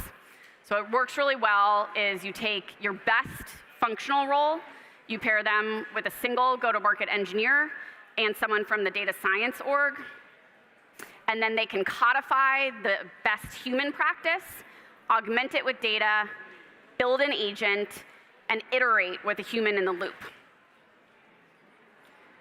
The next area is practices. As I said earlier, I think the companies best positioned to succeed with AI will be equal parts demo and docs. As a new leader at Vercel, the single most striking practice at the company is demo days. I was truly blown away when I started. So every single Friday at 8 a.m., and this is an engineering centric company, we do an hour-long demo day. They each last 5 minutes, so we do 12 of them every single Friday. The other thing that's striking is it's not just designers, engineers, PMs demoing, it's every function at the company. Go to market, legal, HR, finance, all up there going through what they're doing with V0, with their prototypes. This is also a great example of where Notion brings 2 cultures together. Every demo has a Notion page. The agent summarizes outcomes and next steps, and V0 embeds and preserves the artifact. This is what we call contextual documentation. So Notion not only serves as our company memory, but it's injecting context. And really, there's never actually been a better time to document every single thing you do. All of that documentation is what you ultimately feed into an agent so that it learns how to be best at its job. Who here has heard of context engineering? All right, lots of hands. Good. Hot topic in the AI engineering community, but it applies just as much to go-to-market. Let me give you a concrete example of context engineering in GTM. So let's say, again, I'll use the SDR use case. We've sort of been starting here to try to enable it or automate things end to end. So you got a lot of SDRs around the world. Most of these folks are college grads, and this is their first job, but you want them to reach out to an executive. In our case, that's often a CTO, and a lot of these folks might not have engineering backgrounds themselves. So suffice to say, my experience has been that when they go and write an email that's meant to come from me to a CTO, it does not exactly look like how I would have written it on their first try. So here's what we do. SDRs go out and they do research. They learn about the company, they have a hypothesis about how our product would be a fit, and they draft emails in Notion. We then feed those into a Slack bot, which I then go edit. And then I do this to match my voice, as well as have them be at the right altitude. I send them then out actually to that CTO we're trying to get in touch with, and I BCC an email alias. And now we're able to take the research from Notion and the email content to make a Gene agent. So after 30 days of doing this, we had this huge corpus of all the different emails that were Gene approved that I felt comfortable sending to an e-commerce company, a SaaS company, almost always in our case a CTO or a CPO. And so that's helped our SDRs refine their content without me, and essentially has now taught 40 SDRs how to talk just like Gene every day. So we use it effectively as a coaching tool. They'll go and write an email, and then the Gene agent is like, nah, didn't get this right. Like, you know, no executive reads 1,000 words. Let's get this down to 20, that type of deal. But by Q4, we think there will now be a portion of those emails that we have enough confidence to actually just go let the agent send. Context now trumps data alone. And while today we're using that system, as I mentioned, to train the SDRs to write like an executive, we don't think we'll be doing all of that work by the end of the year. This is the power of context engineering, systematically capturing not just what you do, but why you do it, how you think about it, and what excellent really looks like. The companies that win will be the ones that are most intentional about capturing and structuring your institutional knowledge. Finally, let's talk about products. Mark Andreessen once declared that software was eating the world. And I'm here to say that I think that software with a fixed schema, so one that forces you to adopt its workflow, is dead. Software behemoths have often touted, I think everybody's heard this, for every $1 spent on our platform, $7 are spent in the ecosystem at large. And I would purport that that was a bug, not a feature. Composable software and autonomous agents will give us the per company and per user workflows that we've always sought. This is where V0 and Notion Agent represent something bigger than individual features. Notion, or V0 has been labeled, for better or worse, vibe coding. It enables you to then go create that per user software.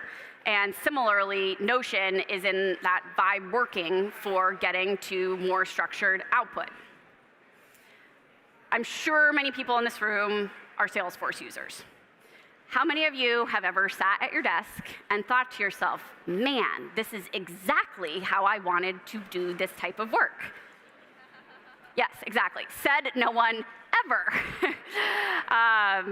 So the reality is we've been stuck with these fixed front ends and workflows that force us to work the way Salesforce or Workday or ServiceNow thought was best to work.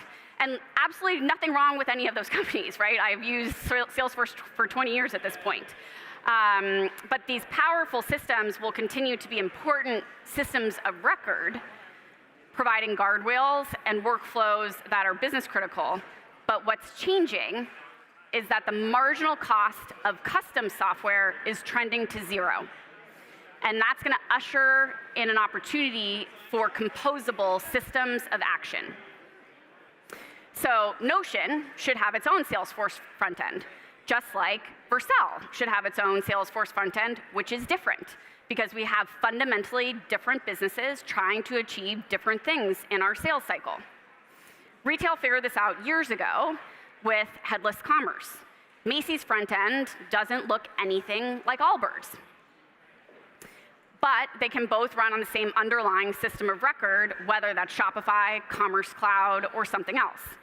The rest of us across all the other verticals are now just catching up to what retail has known for years. We've seen incredible results from personalization in Vercel's e-commerce customers, from eBay to Elkshop, and now we expect that same level of customization to carry forward into all software experiences. Every company we talk to is somewhere on the AI maturity curve. Most have built some sort of assistant, a chatbot or an embedded AI feature. The next step is agents that can automate business processes or trigger workflows, either to make employees more productive or deliver better customer experiences. From there, the leap is to fully autonomous systems that can orchestrate entire workflows end-to-end, proactively surface opportunities, and make decisions across systems with minimal oversight. As AI workloads become a larger part of application traffic as we move up the curve, companies need to consider whether it's effective to build AI infrastructure themselves or engage with a company like Vercel that specializes in it. And beyond your tech stack, I challenge you to think about how you work. To build an AI-first business, your company has to deeply understand best practices of your ways of working. You can't just slap an interface on top of a bad process. AI is like building a house during an earthquake. The ground is always moving, so you can't just build AI as a feature. You need to make AI your operating model. Thank you, everyone, for having me.